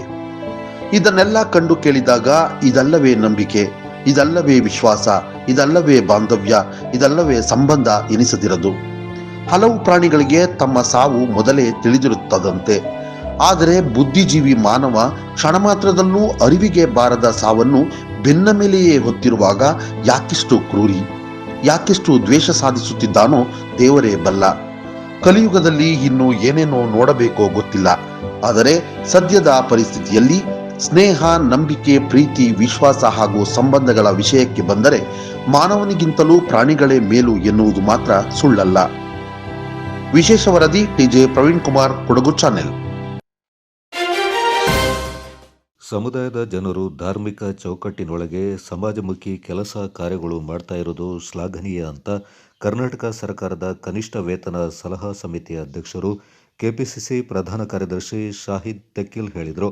ಕಡಂಗ ಬದ್ರಿಯಾ ಮಸೀದಿಯ ಸಮೀಪದಲ್ಲಿ ಆಯೋಜಿಸಲಾದ ಅಸ್ಮಾವುಲ್ ಹುಸ್ನಾ ಮಜ್ಲಿಸ್ ಹಾಗೂ ಸ್ವಲಾತ್ ಸಮರ್ಪಣೆ ಕಾರ್ಯಕ್ರಮದಲ್ಲಿ ಮುಖ್ಯ ಅತಿಥಿಯಾಗಿ ಪಾಲ್ಗೊಂಡು ಮಾತನಾಡಿದ ಶಾಹಿದ್ ತೆಕ್ಕಿಲ್, ಕಳೆದ 5 ವರ್ಷಗಳಿಂದ ಈ ಪ್ರದೇಶದಲ್ಲಿ ಬೆರೆತು ಕಷ್ಟ ಕಾರ್ಪಣ್ಯಗಳಿಗೆ ಪರಿಹಾರ ಕಂಡುಕೊಳ್ಳುವ ಪ್ರಯತ್ನಕ್ಕೆ ಸಫಲರಾಗಿದ್ದನ್ನು ತಾನು ಅರ್ತಿದ್ದೇನೆ. ಹಲವಾರು ರೋಗಗಳಿಗೆ ನಮ್ಮಲ್ಲಿರುವ ವಿಶ್ವಾಸ ಮತ್ತು ದೃಢ ಶಕ್ತಿ ದೊಡ್ಡ ಪ್ರೇರಣೆಯಾಗುತ್ತೆ ಎಂದರು.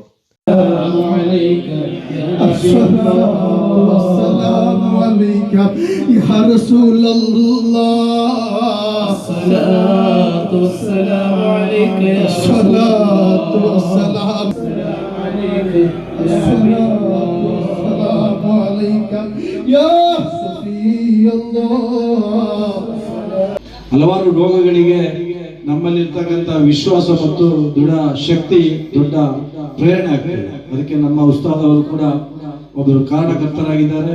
ವೈದಿಂಗುಟ್ಟಿ ಉಸ್ತಾದ್ ಅವರ ಹತ್ರ ಬಂದಂತ ಹಲವಾರು ಮಂದಿಯವರಿಗೆ ಅವರ ಒಂದು ದುಆ ಆಶೀರ್ವಾದ ಮತ್ತು ಅವರ ಒಂದು ಮೇಲ್ನೋಟದಲ್ಲಿ ಹಲವಾರು ರೀತಿಯ ಸಮಸ್ಯೆಗಳು ಪರಿಹಾರ ಆಗಿದೆ ಅಂತ ಹೇಳ್ತಕ್ಕಂಥ ಮಾತು ಕೂಡ ನನಗೆ ತಿಳಿದು ಬಂದಿದೆ. ಇಂಥ ಪಂಡಿತರು ನಮ್ಮ ಸಮುದಾಯಕ್ಕೆ ಮಾರ್ಗದರ್ಶನ ಕೊಡ್ತಕ್ಕಂಥವ್ರು. ನಮ್ಮ ಸಮುದಾಯದಲ್ಲಿ ಹಲವಾರು ರೀತಿಯ ಯುವಕರು, ವಿದ್ಯಾರ್ಥಿಗಳು ಮತ್ತು ಬೇರೆ ಬೇರೆ ರೀತಿಯಲ್ಲಿ ಇರ್ತಕ್ಕಂಥ ಸಮುದಾಯದ ಜನರು ಸಮಾಜಮುಖಿ ಕೆಲಸಗಳನ್ನ ಮಾಡುವುದರ ಜೊತೆಗೆ ನಮ್ಮ ಧಾರ್ಮಿಕ ಚೌಕಟ್ಟಿನೊಳಗೆ ಜೀವನವನ್ನ ಮಾಡಿ ಸಮಾಜದಲ್ಲಿ ಒಳ್ಳೆಯ ಹೆಸರನ್ನು ಗಳಿಸ್ತಕ್ಕಂಥ ಕೆಲಸ ಆಗಬೇಕು. ಅದಕ್ಕೆ ಇಂಥ ಮಜ್ಲಿಸ್ಗಳು, ಇಂಥ ಕಾರ್ಯಕ್ರಮಗಳು ಸಹಕಾರಿ ಆಗ್ತದೆ. ನಮ್ಮ ಸಹೋದರಿಯರು ಕೂಡ ಇವತ್ತು ವಿದ್ಯಾಭ್ಯಾಸ ಕ್ಷೇತ್ರದಲ್ಲಿ ಹೆಚ್ಚಿನ ರೀತಿಯಲ್ಲಿ ಕಲಿತಾ ಇದ್ದಾರೆ. ಆದರೆ ಸಹೋದರರ ಸಂಖ್ಯೆ ಕಲಿಯುವುದರಲ್ಲಿ ಬಹಳ ಕಡಿಮೆ ಇದೆ. ಮುಂದಿನ ದಿನಗಳಲ್ಲಿ ನಮ್ಮ ಎಲ್ಲ ಸಮುದಾಯದ ಸಹೋದರರು ಸಮಾಜದ ಪ್ರಮುಖ ಹುದ್ದೆಗಳಲ್ಲಿ, ಅದು ತಹಶೀಲ್ದಾರ್ ಆಗಿರ್ಬೋದು, ಪೊಲೀಸ್ ಅಧಿಕಾರಿಗಳಾಗಿರ್ಬೋದು, ಅಥವಾ ಒಳ್ಳೆಯ ಧಾರ್ಮಿಕ ಪಂಡಿತರಾಗಿರ್ಬೋದು, ಅಥವಾ ಅಧ್ಯಾಪಕರಾಗಿರ್ಬೋದು, ಅಥವಾ ಸೈನ್ಯದಲ್ಲಿರ್ಬೋದು, ಸಮಾಜದ ವಿವಿಧ ಕ್ಷೇತ್ರಗಳಲ್ಲಿ ನಾವು ದುಡಿದಾಗ ನಮ್ಮ ಸಮುದಾಯಕ್ಕೆ ಹೆಸರು ಬರಲಿಕ್ಕೆ ಸಾಧ್ಯ ಇದೆ. ಅದಕ್ಕಾಗಿ ತಾವೆಲ್ಲ ಪ್ರತಿಯೊಬ್ಬರು ಪಣದೊಡಬೇಕು ಅಂತೇಳಿ ಕಡಂಗ ಬದ್ರಿಯಾ ಮಸೀದ್ನ ಮುದರ್ರಿಸ್ ಮೊಹಮ್ಮದ್ ಸಾದಿಕ್ ಸಕಾಫಿ ಕಾರ್ಯಕ್ರಮ ಉದ್ಘಾಟಿಸಿ ಮಾತನಾಡಿದರು. തങ്ങളെ കബറടക്കിയിട്ടുള്ള കബറിൽ മഹാനവറുകളെ ആ താഴ് കബറിലങ്ങ് മൂടിയപ്പോഴുള്ള കല്ലെടുക്കാൻ വേണ്ടി നോക്കുമ്പോ താഴ് കബറിൽ മഹാനായ സാബിത്തുൽ ബുന്നാനി തങ്ങൾ നിസ്കരിക്കുകയാണ്. സുബ്ഹാനല്ലാഹ്. അത്ഭുതത്തോടെ ആ മഹാന്റെ രംഗം കണ്ടപ്പോ കല്ലെടുത്ത് പെട്ടെന്ന് താഴ്ക്കബർ മൂടിക്കളഞ്ഞു. ഈ സംഭവം വീട്ടുകാരോട് വന്നിട്ട് ചോദിക്കുന്നു. ಮೊಹಿದ್ದೀನ್ ಜುಮಾ ಮಸೀದಿಯ ಖತೀಬರಾದ ಇರ್ಷಾದ್ ಇರ್ಫಾನಿ ಕೊಲ್ಲಂ ಪ್ರಾಸ್ತಾವಿಕವಾಗಿ ಮಾತನಾಡಿದರು. അല്ലാഹുവിന്റെ പ്രവാചകർ നബി മുഹമ്മദ് മുസ്തഫ സല്ലല്ലാഹു അലൈഹി വസല്ലം തങ്ങളെ സന്തോഷം അത് സ്വീകരിക്കുമ്പോൾ ഒരു സ്വഹാബി മാത്രം പുറകിലേക്ക് മാറി നിൽക്കുകയാണ്. ആ സ്വഹാബിയുടെ ഹൃദയത്തിന്റെ അകത്തളങ്ങളിലേക്ക് കടന്നു വരുന്നത് എത്രയും ആളുകൾ അല്ലാഹുവിന്റെ സ്വർഗത്തിന് വേണ്ടി ആ സ്വർഗത്തിലേക്ക് എത്താൻ വിശുദ്ധമായ ഇസ്ലാമിന്റെ പ്രവർത്തനങ്ങൾക്ക് വേണ്ടി സ്വതക ചെയ്യുമ്പോൾ എന്റെ അടുക്കൽ ഒന്നുമില്ലല്ലോ അല്ലാഹ്, എന്റെ അടുക്കൽ കൊടുക്കാൻ സമ്പത്തൊന്നുമില്ല എന്ന് പറഞ്ഞ് പരാതികളും പരാധീനതകളുമായി സങ്കടത്തിന്റെ ഭാണ്ഡക്കെട്ടുകളുമായി ആ പ്രിയപ്പെട്ട സ്വഹാബി മാറി നിൽക്കുമ്പോൾ അല്ലാഹുവിന്റെ ഹബീബായ സല്ലല്ലാഹു അലൈഹി വസല്ലം തങ്ങളുടെ അടുക്കലേക്ക് ആ പ്രിയപ്പെട്ട സ്വഹാബി കടന്നു വരികയാണ്. ರಹೀಂ ಅಹಸನಿ ತನಹೂರ್ ಕಾರ್ಯಕ್ರಮಕ್ಕೆ ಶುಭ ಹಾರೈಸಿ ಮಾತನಾಡಿದರು. ആളുകൾ പങ്കെടുക്കുന്ന മജ്ലിസാണ്, ദുആക്ക് ഇജാബത്തുള്ള മജ്ലിസാണ് എന്ന് പറഞ്ഞുകൊണ്ട് ഉസ്താദ് കുറച്ച് ഏടുകൾ കൊണ്ടുവരാൻ വേണ്ടി പറഞ്ഞിരുന്നു. ആ ഏട് കൊണ്ടുവരാൻ ചോദിച്ചപ്പോ അത് കുറച്ച് കൊണ്ടാ പോരാ, കുറച്ച് കൂടുതൽ എടുത്തോ എന്ന് പറഞ്ഞ് ഇങ്ങോട്ട് പറഞ്ഞയച്ചതാണ്. അല്ലാഹു ഒപ്പക്കും നമുക്കുമെല്ലാം. ಕಾರ್ಯಕ್ರಮದಲ್ಲಿ ಶಾಹಿದ್ ತೆಕ್ಕೀಲ್ ಅವರಿಂದ ಮೊಹಿಯುದ್ದೀನ್ ಉಸ್ತಾದರ ನೇತೃತ್ವದಲ್ಲಿ ಸನ್ಮಾನಿಸಿ ಗೌರವಿಸಲಾಯಿತು. ಈ ಸಂದರ್ಭ ಕಡಂಗ ಬದ್ರಿಯಾ ಮಸೀದಿಯ ಅಧ್ಯಕ್ಷ ಉಸ್ಮಾನ್ ಹಾಜಿ, ಮೊಹಿಯುದ್ದೀನ್ ಮಸೀದಿಯ ಅಧ್ಯಕ್ಷ ಕುಂಜಾಬ್ದುಲ್ಲಾ, ಜಿಲ್ಲಾ ಕಾಂಗ್ರೆಸ್ ಉಪಾಧ್ಯಕ್ಷರಾದ ಮೈಸಿ ಕತ್ತಣಿರ, ಗ್ರಾಮ ಪಂಚಾಯತ್ನ ಮಾಜಿ ಸದಸ್ಯ ಸುಬೇರ್ ಮತ್ತಿತರ ಪ್ರಮುಖರು ಪಾಲ್ಗೊಂಡಿದ್ದರು. Kodagu channel news, Zakariya Napoklu.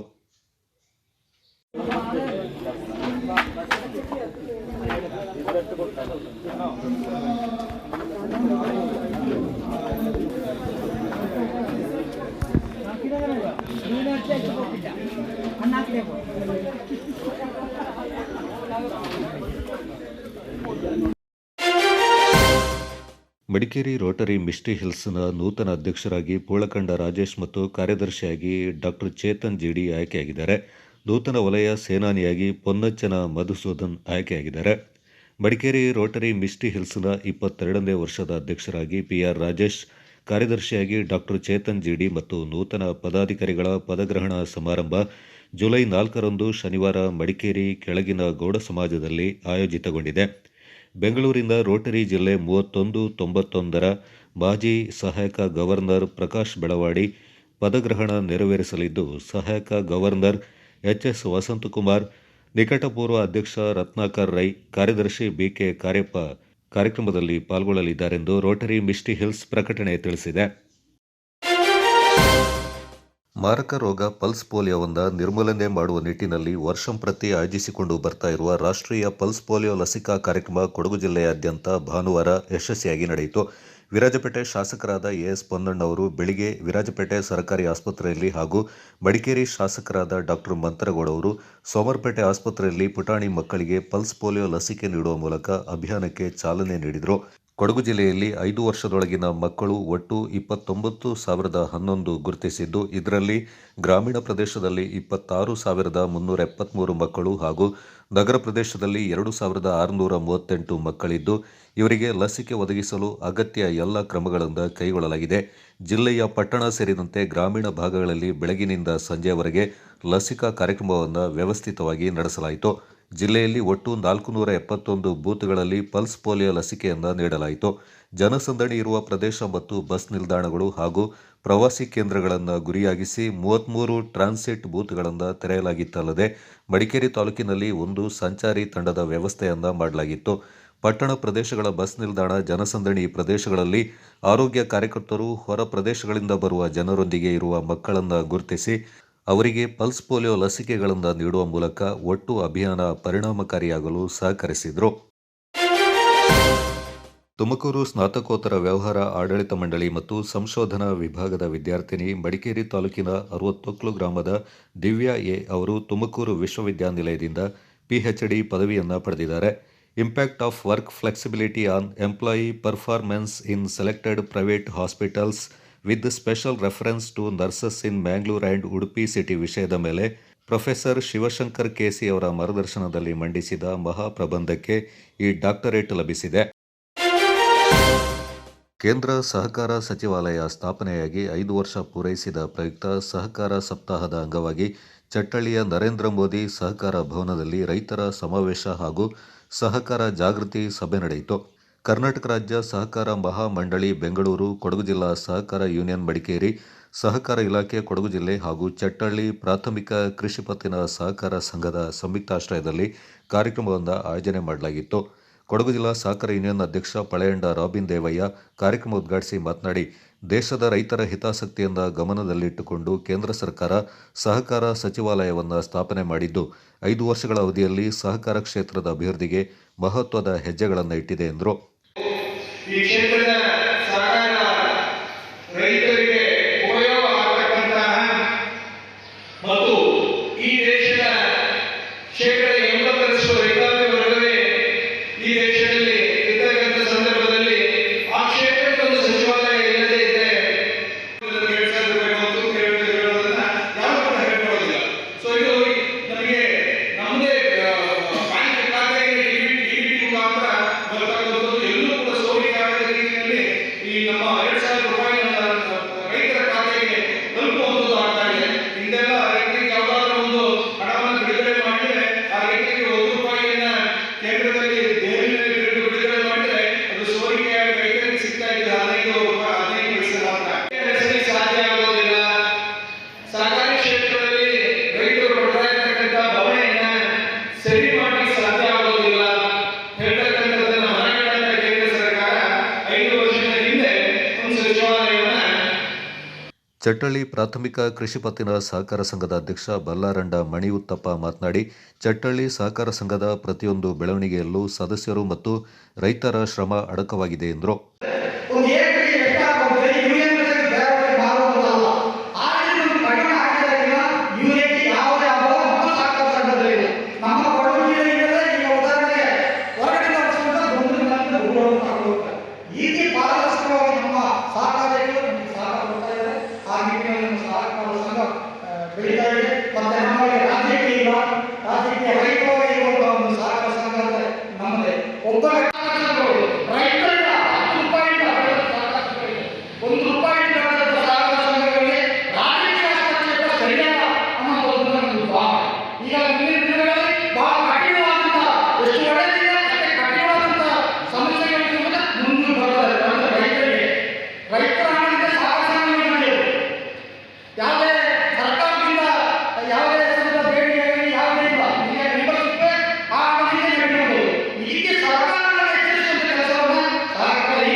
Union ನಿರ್ದೇಶಕಿ ಹಾಗೂ ಸಹಕಾರ ತರಬೇತಿ ಕೇಂದ್ರದ ನಿವೃತ್ತ ಪ್ರಾಂಶುಪಾಲೆ ಎಂಎಂ ಶ್ಯಾಮಲ, ಉಪಾಧ್ಯಕ್ಷ ಪೇರಿಯನ ಪೂಣಚ್ಚ, ಸೋಮವಾರಪೇಟೆ ತಾಲೂಕು ಸಹಕಾರ ಅಭಿವೃದ್ಧಿ ಅಧಿಕಾರಿ ಪಿಬಿ ಮೋಹನ್ ಹಾಗೂ ಚಟ್ಟಳ್ಳಿ ಸಹಕಾರ ಸಂಘದ ಮುಖ್ಯ ಕಾರ್ಯನಿರ್ವಹಣಾಧಿಕಾರಿ ಕೆಎಸ್ ನಂದೀಶ್ ಈ ಸಂದರ್ಭ ಪಾಲ್ಗೊಂಡಿದ್ದರು.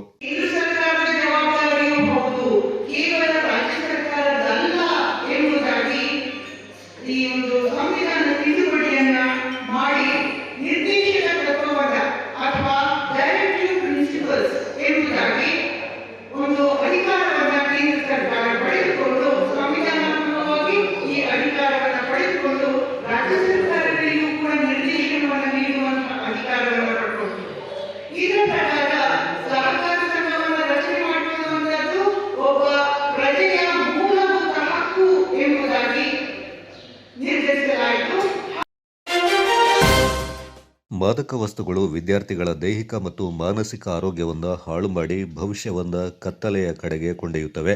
ಯುವಜನತೆ ಇಂತಹ ದುಶ್ಚಟಗಳಿಂದ ದೂರವಿದ್ದು ಉತ್ತಮ ಶಿಕ್ಷಣ ಹಾಗೂ ಕ್ರೀಡೆಗಳಲ್ಲಿ ತೊಡಗಿಸಿಕೊಂಡು ಉಜ್ವಲ ಭವಿಷ್ಯವನ್ನು ರೂಪಿಸಿಕೊಳ್ಳಬೇಕೆಂದು ಸಿದ್ದಾಪುರ ಠಾಣೆಯ ಎಎಸ್ಐ ರಾಜೇಶ್ ಅಭಿಪ್ರಾಯಪಟ್ಟರು.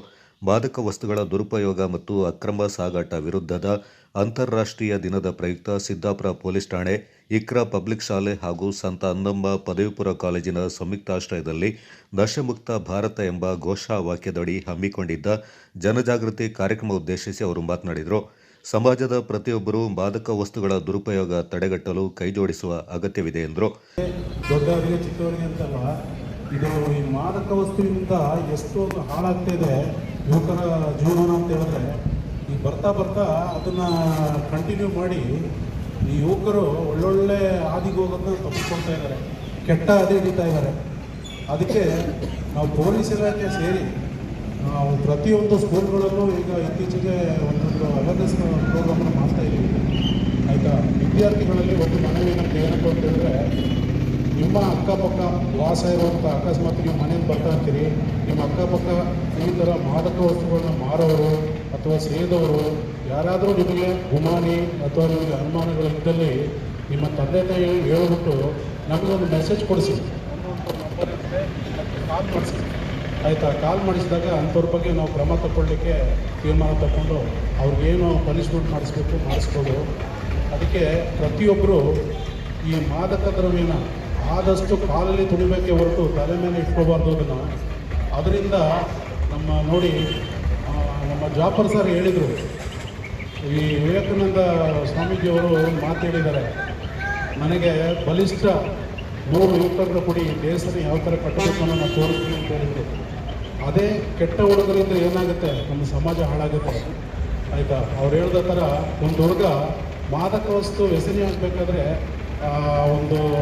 ಅವನ ಸುತ್ತಮುತ್ತ ಅವನ ಪರಿಸರದ ಪ್ರಾಬ್ಲಮ್ ಇರ್ಬೋದು, ಅಥವಾ ಮನೆಯಲ್ಲಿರೋ ವಾತಾವರಣ ಕೆಟ್ಟದಾಗಿರ್ಬೋದು, ಅಥವಾ ಅವ್ನ ಮದುವೆ ಆಗಿರ್ಬೋದು, ಅವನ ಫ್ಯಾಮಿಲಿನ ಏನೋ ತೊಡಕು ಇರ್ಬೋದು. ಇದೆಲ್ಲ ಮೈಂಡಲ್ಲಿ ಇಟ್ಕೊಂಡು ಅವ್ನು ಏನು ಮಾಡ್ತಾನೆ ಅಂತ ಹೇಳಿದ್ರೆ, ಒಂದು ಮದ್ಯಪಾನದೋ ಅಥವಾ ಮಾದಕ ವಸ್ತು ವ್ಯಸನಿ ಆಗೋದು ಆಗ್ತಾನೆ. ಆಯಿತಾ, ಅದಕ್ಕೆ ಅವ್ರನ್ನೆಲ್ಲ ಒಂದು ಒಳ್ಳೆಯ ಸಮಾಜಕ್ಕೆ ತಂದು ಆಯಿತಾ ನಿಯತ್ತಾಗಿ ಅವರು ಬದುಕಬೇಕು. ನಗರದ ಬಸ್ ನಿಲ್ದಾಣದಲ್ಲಿ ಏರ್ಪಡಿಸಿದ್ದ ಕಾರ್ಯಕ್ರಮದಲ್ಲಿ ವಿದ್ಯಾರ್ಥಿಗಳು ಹಾಗೂ ಪೊಲೀಸ್ ಇಲಾಖೆ ಸಹಯೋಗದಲ್ಲಿ ಮಾದಕ ವಸ್ತುಗಳಿಂದ ಉಂಟಾಗುವ ದುಷ್ಪರಿಣಾಮಗಳ ಕುರಿತು ನಾಟಕ ಪ್ರದರ್ಶನದ ಮೂಲಕ ಸಾರ್ವಜನಿಕರಿಗೆ ಜಾಗೃತಿಯನ್ನು ಮೂಡಿಸಲಾಯಿತು.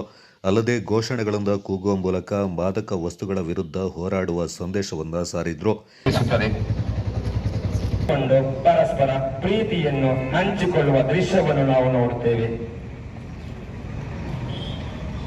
ಈ ದಿನ ಕಳೆದ ನಂತರ ಆ ಪುಟ್ಟ ಮಗು ರಾತ್ರಿ ನಿದ್ರಿಸಿ ಮರುದಿನ ಬೆಳಿಗ್ಗೆ ಬೇಗನೆ ಎದ್ದು ನೇರವಾಗಿ ಅಡುಗೆ ಮನೆಗೆ ಹೋಗುತ್ತಾನೆ.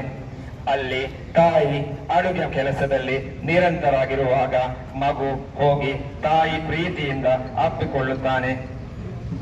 ಈಗ ನಾವು ನೋಡುತ್ತಿರುವುದು ಆ ತಾಯಿ ಮಗುವಿನ ಸ್ನೇಹ ಮತ್ತು ಪ್ರೀತಿಯನ್ನು ತೋರಿಸುವ ದೃಶ್ಯವಾಗಿದೆ. ಅದರ ನಂತರ ತಾಯಿ ಮಗನಿಗೆ ಹೇಳುತ್ತಾಳೆ, ಮಗನೇ, ನೀನು ಹೋಗಿ ಹಲ್ಲು ತೊಳೆದು ಸ್ನಾನ ಮಾಡಿ ಬಾನ, ನಾನು ಬೇಗನೆ ಉಪಹಾರವನ್ನು ತಯಾರಿಸುತ್ತೇನೆ. ಬಾತ್ರೂಮ್ಗೆ ಹೋಗುತ್ತಾನೆ. ಈ ವೇಳೆ ಮಗುವಿಗೆ ಶಾಲೆಗೆ ತಡವಾಗಬಹುದೆಂದು ಯೋಚಿಸಿ ತಾಯಿ ಬೇಗನೆ ಉಪಹಾರವನ್ನು ಸಿದ್ಧಪಡಿಸುತ್ತಾಳೆ. ಉಪಹಾರ ಸಿದ್ಧವಾದ ತಕ್ಷಣ ಅಲ್ಲಿಗೆ ಬರುತ್ತಾನೆ. ಯೂನಿಫಾರ್ಮ್ ಧರಿಸಿ ಬರುತ್ತಾನೆ. ಸಮಯವಾಗಿದೆ. ಸಮಯವಾಗುತ್ತಿದೆ ಎಂದು ಕೂಡ ತಾಯಿ ಮಗುವಿಗೆ ಪ್ರೀತಿಯಿಂದ ಬೆನ್ನಿನಲ್ಲಿ ಸಿಲುಕುತ್ತದೆ. ಆಗ ಅವನಿಗೆ ಕೆಮ್ಮು ಬರುತ್ತದೆ. ತಾಯಿ ಪ್ರೀತಿಯಿಂದ ಅವನ ಬೆನ್ನನ್ನು ಸವರಿ ನೀರು ಕುಡಿಸುತ್ತಾಳೆ. ನಂತರ ಅವನ ಕೈಯನ್ನು ಸರಿಯಾಗಿ ಕಟ್ಟಿಕೊಟ್ಟು ಶಾಲೆಯ ಬ್ಯಾಗ್ ಅನ್ನು ಹಾಕಿಸಿ ಟಿಫನ್ ಡಬ್ಬಿಯನ್ನು ಕೊಟ್ಟು ಶಾಲೆಗೆ ಕಳುಹಿಸುತ್ತಾಳೆ. ಇಕ್ರಾ ಪಬ್ಲಿಕ್ ಶಾಲೆಯ ಹಿರಿಯ ಶಿಕ್ಷಕರಾದ ಜಾಫರ್ ಮಾತನಾಡಿ, ನಿಮ್ಮನ್ನು ದೈಹಿಕವಾಗಿ, ಬೌದ್ಧಿಕವಾಗಿ ಮತ್ತು ಆಧ್ಯಾತ್ಮಿಕವಾಗಿ ದುರ್ಬಲಗೊಳಿಸುವ ಎಲ್ಲವನ್ನೂ ವಿಷದಂತೆ ತ್ಯಜಿಸಿ ಎಂಬ ಸ್ವಾಮಿ ವಿವೇಕಾನಂದರ ಆದರ್ಶ ಚಿಂತನೆಗಳನ್ನು ಜೀವನದಲ್ಲಿ ಅಳವಡಿಸಿಕೊಳ್ಳುವ ಮೂಲಕ ಯುವಜನತೆ ದುಶ್ಚಟಗಳಿಂದ ದೂರವಿರಿ ಎಂದು ಕರೆ ನೀಡಿದರು. ಅಂಗವಾಗಿ ನಮ್ಮ ಶಾಲಾ ಹಂತದಲ್ಲಿ ಜಾಗೃತಿ ಕಾರ್ಯಕ್ರಮವನ್ನು ನಾವು ಇವತ್ತು ಸಿದ್ದಾಪುರ ಬಸ್ ನಿಲ್ದಾಣದಲ್ಲಿ ಹಮ್ಮಿಕೊಂಡಿದ್ದೇವೆ. ಯುವಜನತೆಯೇ ದೇಶದ ಬೆನ್ನೆಲುಬು, ಭವಿಷ್ಯದ ಆಸ್ತಿಯಾಗಿದೆ. ಸ್ವಾಮಿ ವಿವೇಕಾನಂದರು ಹೇಳಿದರು, ನನಗೆ 100 ಜನ ಶಕ್ತಿಯುತ ಬಲಶಾಲಿಯಾದ ಯುವಕರನ್ನು ನೀಡಿ ದೇಶದ ಚಿತ್ರಣವನ್ನೇ ಬದಲಾವಣೆ ಮಾಡ್ತೀನಿ ಅಂತ. ಆದರೆ ಇವತ್ತು ಮಾದಕ ವಸ್ತುಗಳ ದುರುಪಯೋಗದಿಂದ ನಮ್ಮ ಯುವಜನತೆ ಅದರ ಕ್ಷಣಿಕ ವ್ಯಾಮೋಹಕ್ಕೆ ಒಳಗಾಗಿ ಅದರ ದಾಸರಾಗಿದ್ದಾರೆ ಎಂಬುದು ನಮಗೆ ಶೋಚನೀಯವಾದ ಸಂಗತಿ. ಮಾದಕ ವಸ್ತುಗಳತ್ತ ಯುವಕರು ಆಕರ್ಷಿತರಾಗಲು ಹಲವಾರು ಕಾರಣಗಳಿವೆ. ಒಂದು ಮಾನಸಿಕ ಒತ್ತಡ ಇರಬಹುದು, ಅಥವಾ ಸಹಪಾಠಿಗಳ ಒತ್ತಡ ಇರಬಹುದು, ತದನಂತರ ಲಭ್ಯತೆ ಇರಬಹುದು, ಅಥವಾ ಕುತೂಹಲ ಇರಬಹುದು. ಈ ಎಲ್ಲ ಕಾರಣಗಳಿಂದ ಇವತ್ತು ಯುವಕರು ಮಾದಕ ವಸ್ತುಗಳತ್ತ ಬಲಿಯಾಗಿ ಅದಕ್ಕೆ ದಾಸರಾಗಿದ್ದಾರೆ. ಒಟ್ಟಿನಲ್ಲಿ ಹೇಳುವುದಾದರೆ ದುಡ್ಡು ಕೊಟ್ಟು ರೋಗವನ್ನು ಕೊಂಡುಕೊಂಡೆ ಅಂತ ನಾವು ಹೇಳ್ತೀವಿ. ಹಳೆ ಕಾಲದಲ್ಲಿ ನಮ್ಮ ಪೂರ್ವಜರು ಹೇಳ್ತಾ ಇದ್ರು, ಬೆಳೆಯುವ ಸಿರಿ ಮೊಳಕೆಯಲ್ಲಿ ಅಂತ ಅರ್ಥ. ಆದರೆ ಇವತ್ತು ಮಾದಕ ವಸ್ತುಗಳ ದುರುಪಯೋಗದಿಂದ ಆ ಮೊಳಕೆಯಲ್ಲೇ ಚಿವುಟುವಂತ ಒಂದು ಪರಿಸ್ಥಿತಿ ಉಂಟಾಗಿದೆ. ಸಿಹಿ ತಿಂಡಿಯಲ್ಲಿ ಆಗಿರ್ಬೋದು, ಚಾಕ್ಲೇಟ್ಗಳಲ್ಲಿ ಆಗಿರ್ಬೋದು, ಇನ್ನು ಬೇರೆ ಬೇರೆ ರೀತಿಯಲ್ಲಿ ನಮಗೆ ಈ ಮಾದಕ ವಸ್ತುಗಳು ದೊರಕುತ್ತದೆ. ಆದರೆ ತಮ್ಮಲ್ಲಿ ವಿನಿಸ್ಕೊಳ್ತಾ ಇರೋದು, ಇದು ನಿಮ್ಮ ಸಹಪಾಠಿಗಳು ಟಾಯ್ಲೆಟ್ ರೂಮ್ನಲ್ಲಿ ಹೆಚ್ಚಿಗೆ ಉಪಯೋಗಿಸ್ತಾ ಇರೋದು ಟಾಯ್ಲೆಟ್ ರೂಮ್ಗಳಲ್ಲಿ. ಯಾಕೆಂದರೆ ನಾನೊಬ್ಬ ಶಿಕ್ಷಕನಾಗಿ 35 ವರ್ಷ ಸೇವೆ ಸಲ್ಲಿಸಿದ್ದರಿಂದ ನನಗೆ ಗೊತ್ತಿದೆ, ಹೆಚ್ಚಿನ ಅಂಶ ನಾವು ಟಾಯ್ಲೆಟ್ ರೂಮ್ನಲ್ಲಿ ಉಪಯೋಗಿಸ್ತೀವಿ. ಆ ಸಂದರ್ಭದಲ್ಲಿ ನೀವು ಗೊತ್ತಿಲ್ಲದ ರೀತಿಯಲ್ಲಿ ನಿಮ್ಮ ಉಪಾಧ್ಯಾಯರುಗಳಿಗೆ ತಿಳಿಸತಕ್ಕದ್ದು. ಯಾಕೆಂದರೆ ಅವನು ನಮ್ಮ ಸಹಪಾಠಿ, ಅವನು ಒಳ್ಳೆ ರೀತಿಯಲ್ಲಿ ಬೆಳಿಬೇಕು. ಈಗಾಗಲೇ ಒಂದು ಸ್ಟಿಟ್ನಲ್ಲಿ ನೀವು ನೋಡಿದ್ರಿ ಕೊನೆಗೆ ಅವನ ಪರಿಸ್ಥಿತಿ ಏನಾಯಿತು ಅಂತ. ಆದ್ದರಿಂದ ತಮ್ಮಲ್ಲಿ ವಿನಂತಿಸ್ಕೊಳ್ತಿದ್ದೀನಿ. ಇನ್ನೊಂದು ಇಲ್ಲಿ ಇಡ್ತಾರೆ, ಅದೇ ಯಾವುದು ಮಕ್ಕಳೇ ಇಲ್ಲಿ ಇಡ್ತೀವಲ್ಲ ಈ ಬಾಯಿನಲ್ಲಿ, ಅದಕ್ಕೇನು ಹೇಳ್ತೀವಿ ಹೇಳಿ? ನಿಮ್ಗೆ ಗೊತ್ತಿಲ್ಲ, ಕೂಲಿಪ್ ಅಂತ ಹೇಳ್ತೀರಿ, ಚೈನಿ ಕೈನಿ ಅಂತ ಹೇಳ್ತೀರಿ ಅಲ್ವಾ? ನಮಗೆ ಹೆಸರು ಗೊತ್ತಿಲ್ಲ, ನಿಮ್ಗೆ ಗೊತ್ತಿದೆ. ಅದರಿಂದ ದಯವಿಟ್ಟು ಆ ಮಾದಕ ವಸ್ತುಗಳಿಗೆ ಹೋಗಬೇಡಿ. ಅದು ಒಗಸೊಪ್ಪಿನ ಒಂದು ವಸ್ತು. ಅದು ನಿಮಗೆ ಇಲ್ಲಿಟ್ಟಾಗ ನಿಮಗೆ ತುಂಬ ಖುಷಿ ಆಗ್ತದೆ. ತದನಂತರ ಇಟ್ಟ ಜಾಗದಲ್ಲಿ ಕ್ಯಾನ್ಸರ್ ಕಾರಕ ಆ ಗುಳ್ಳೆಗಳು ಬಂದು ಕ್ಯಾನ್ಸರ್ಮಯ ರೋಗವನ್ನು ನೀವು ಬರೆಸ್ಕೊಳ್ತಿದ್ರ. ಅದರಿಂದ ತಮ್ಮಲ್ಲಿ ವಿನಿಸ್ಕೊಳ್ತಿದ್ದೀನಿ, ನಿಮ್ಮ ಅಪ್ಪ ಅಮ್ಮ ನಿಮ್ಮನ್ನ ಪ್ರೀತಿಯಿಂದ ಕಂಡು ನಿಮಗೆ ಪ್ರೀತಿಯನ್ನು ಕೊಡ್ತಾರೆ, ಸ್ನೇಹವನ್ನು ಕೊಡ್ತಾರೆ, ಸಲಹುತ್ತಾರೆ. ಅದೇ ರೀತಿಯಲ್ಲಿ ಸಮಾಜದಲ್ಲಿ ನೀವು ಮುಖ್ಯ ವ್ಯಕ್ತಿಗಳಾಗಬೇಕು, ಗಣ್ಯ ವ್ಯಕ್ತಿಗಳಾಗಬೇಕು. ಈಗಾಗಲೇ ಸರ್ ಹೇಳಿದ ರೀತಿಯಲ್ಲಿ ಇಕ್ರಾ ಪಬ್ಲಿಕ್ ಶಾಲೆಯ ಪ್ರಾಂಶುಪಾಲರಾದ ಅಬ್ದುಲ್ ರಜಾಕ್, ಸಂತ ಅನ್ನಮ್ಮ ಪದವಿ ಪೂರ್ವ ಕಾಲೇಜಿನ ಪ್ರಾಂಶುಪಾಲೆ Mary Regina Thomas, Bharat scouts and ಗೈಡ್ಸ್ನ ಕೊಡಗು ಜಿಲ್ಲಾ ಆಯುಕ್ತ ಜಿಮ್ಮಿ ಸಿಕ್ವೇರಾ, ಸಂತ ಅನ್ನಮ್ಮ ಶಾಲೆಯ ಹಿರಿಯ ಶಿಕ್ಷಕರಾದ ಪ್ರಮೀಳಾ, ಶೋಭಾ, ಇಕ್ರಾ ಪಬ್ಲಿಕ್ ಶಾಲೆಯ ಶಿಕ್ಷಕರಾದ ಎನ್ ಮೇರಿ, ಮೌನಿತಾ, ಸಮೀರಾ, ನಿಶಾ ಎಂ, ನಿಶಾ PS, ರಿಯಾಜ್, ದೈಹಿಕ ಶಿಕ್ಷಕರಾದ ಗಣೇಶ್, ಸುನಿಲ್, ಉನೈಸ್ ಸೇರಿದಂತೆ ಶಿಕ್ಷಕ ವೃಂದ ಹಾಗೂ ಸಿಬ್ಬಂದಿಗಳು, ವಿದ್ಯಾರ್ಥಿಗಳು ಕಾರ್ಯಕ್ರಮದಲ್ಲಿ ಪಾಲ್ಗೊಂಡಿದ್ದರು. Kodagu channel news, Khaleel, Siddapura. ಅಡುಗೆ ಮಾಡುತ್ತಿರುವಾಗ ತಾಯಿಯ ಮನಸ್ಸಿನಲ್ಲಿ ಒಂದೇ ಒಂದು ಚಿಂತನೆ ಇರುತ್ತದೆ, ನನ್ನ ಮಗ ಶಾಲೆಗೆ ಸುರಕ್ಷಿತವಾಗಿ ತಲುಪಿದ್ದಾನೆಯೇ, ಅವನು ಚೆನ್ನಾಗಿದ್ದಾನೆಯೇ ಎಂಬ ಕಾಳಜಿ ಮತ್ತು ಆತಂಕ. ಅದೇ ಸಮಯದಲ್ಲಿ ಮತ್ತೊಂದು ಯೋಚನೆ, ಅವರ ಶಾಲೆಯಿಂದ ಮನೆಗೆ ಬಂದು ಬಾಗಿಲನ್ನು ತಟ್ಟುತ್ತಾನೆ.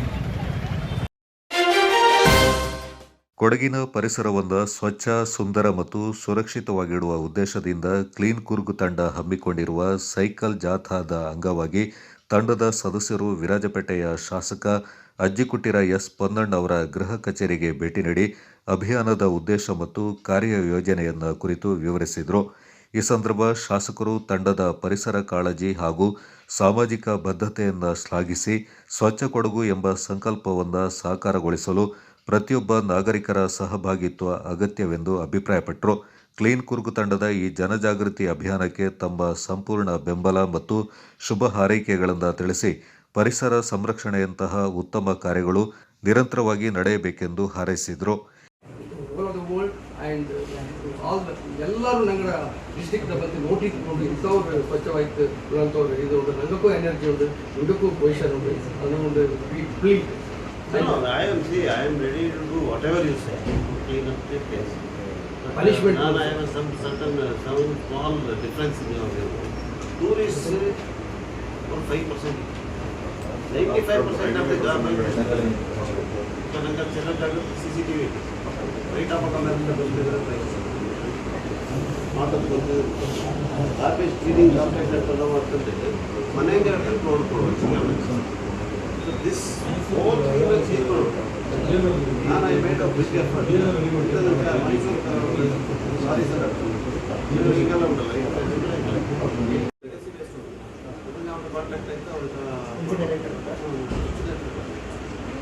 ಅದೆಲ್ಲ ಅದಕ್ಕೆ ರೀಚ್ ಆಗೋಲ್ಲ.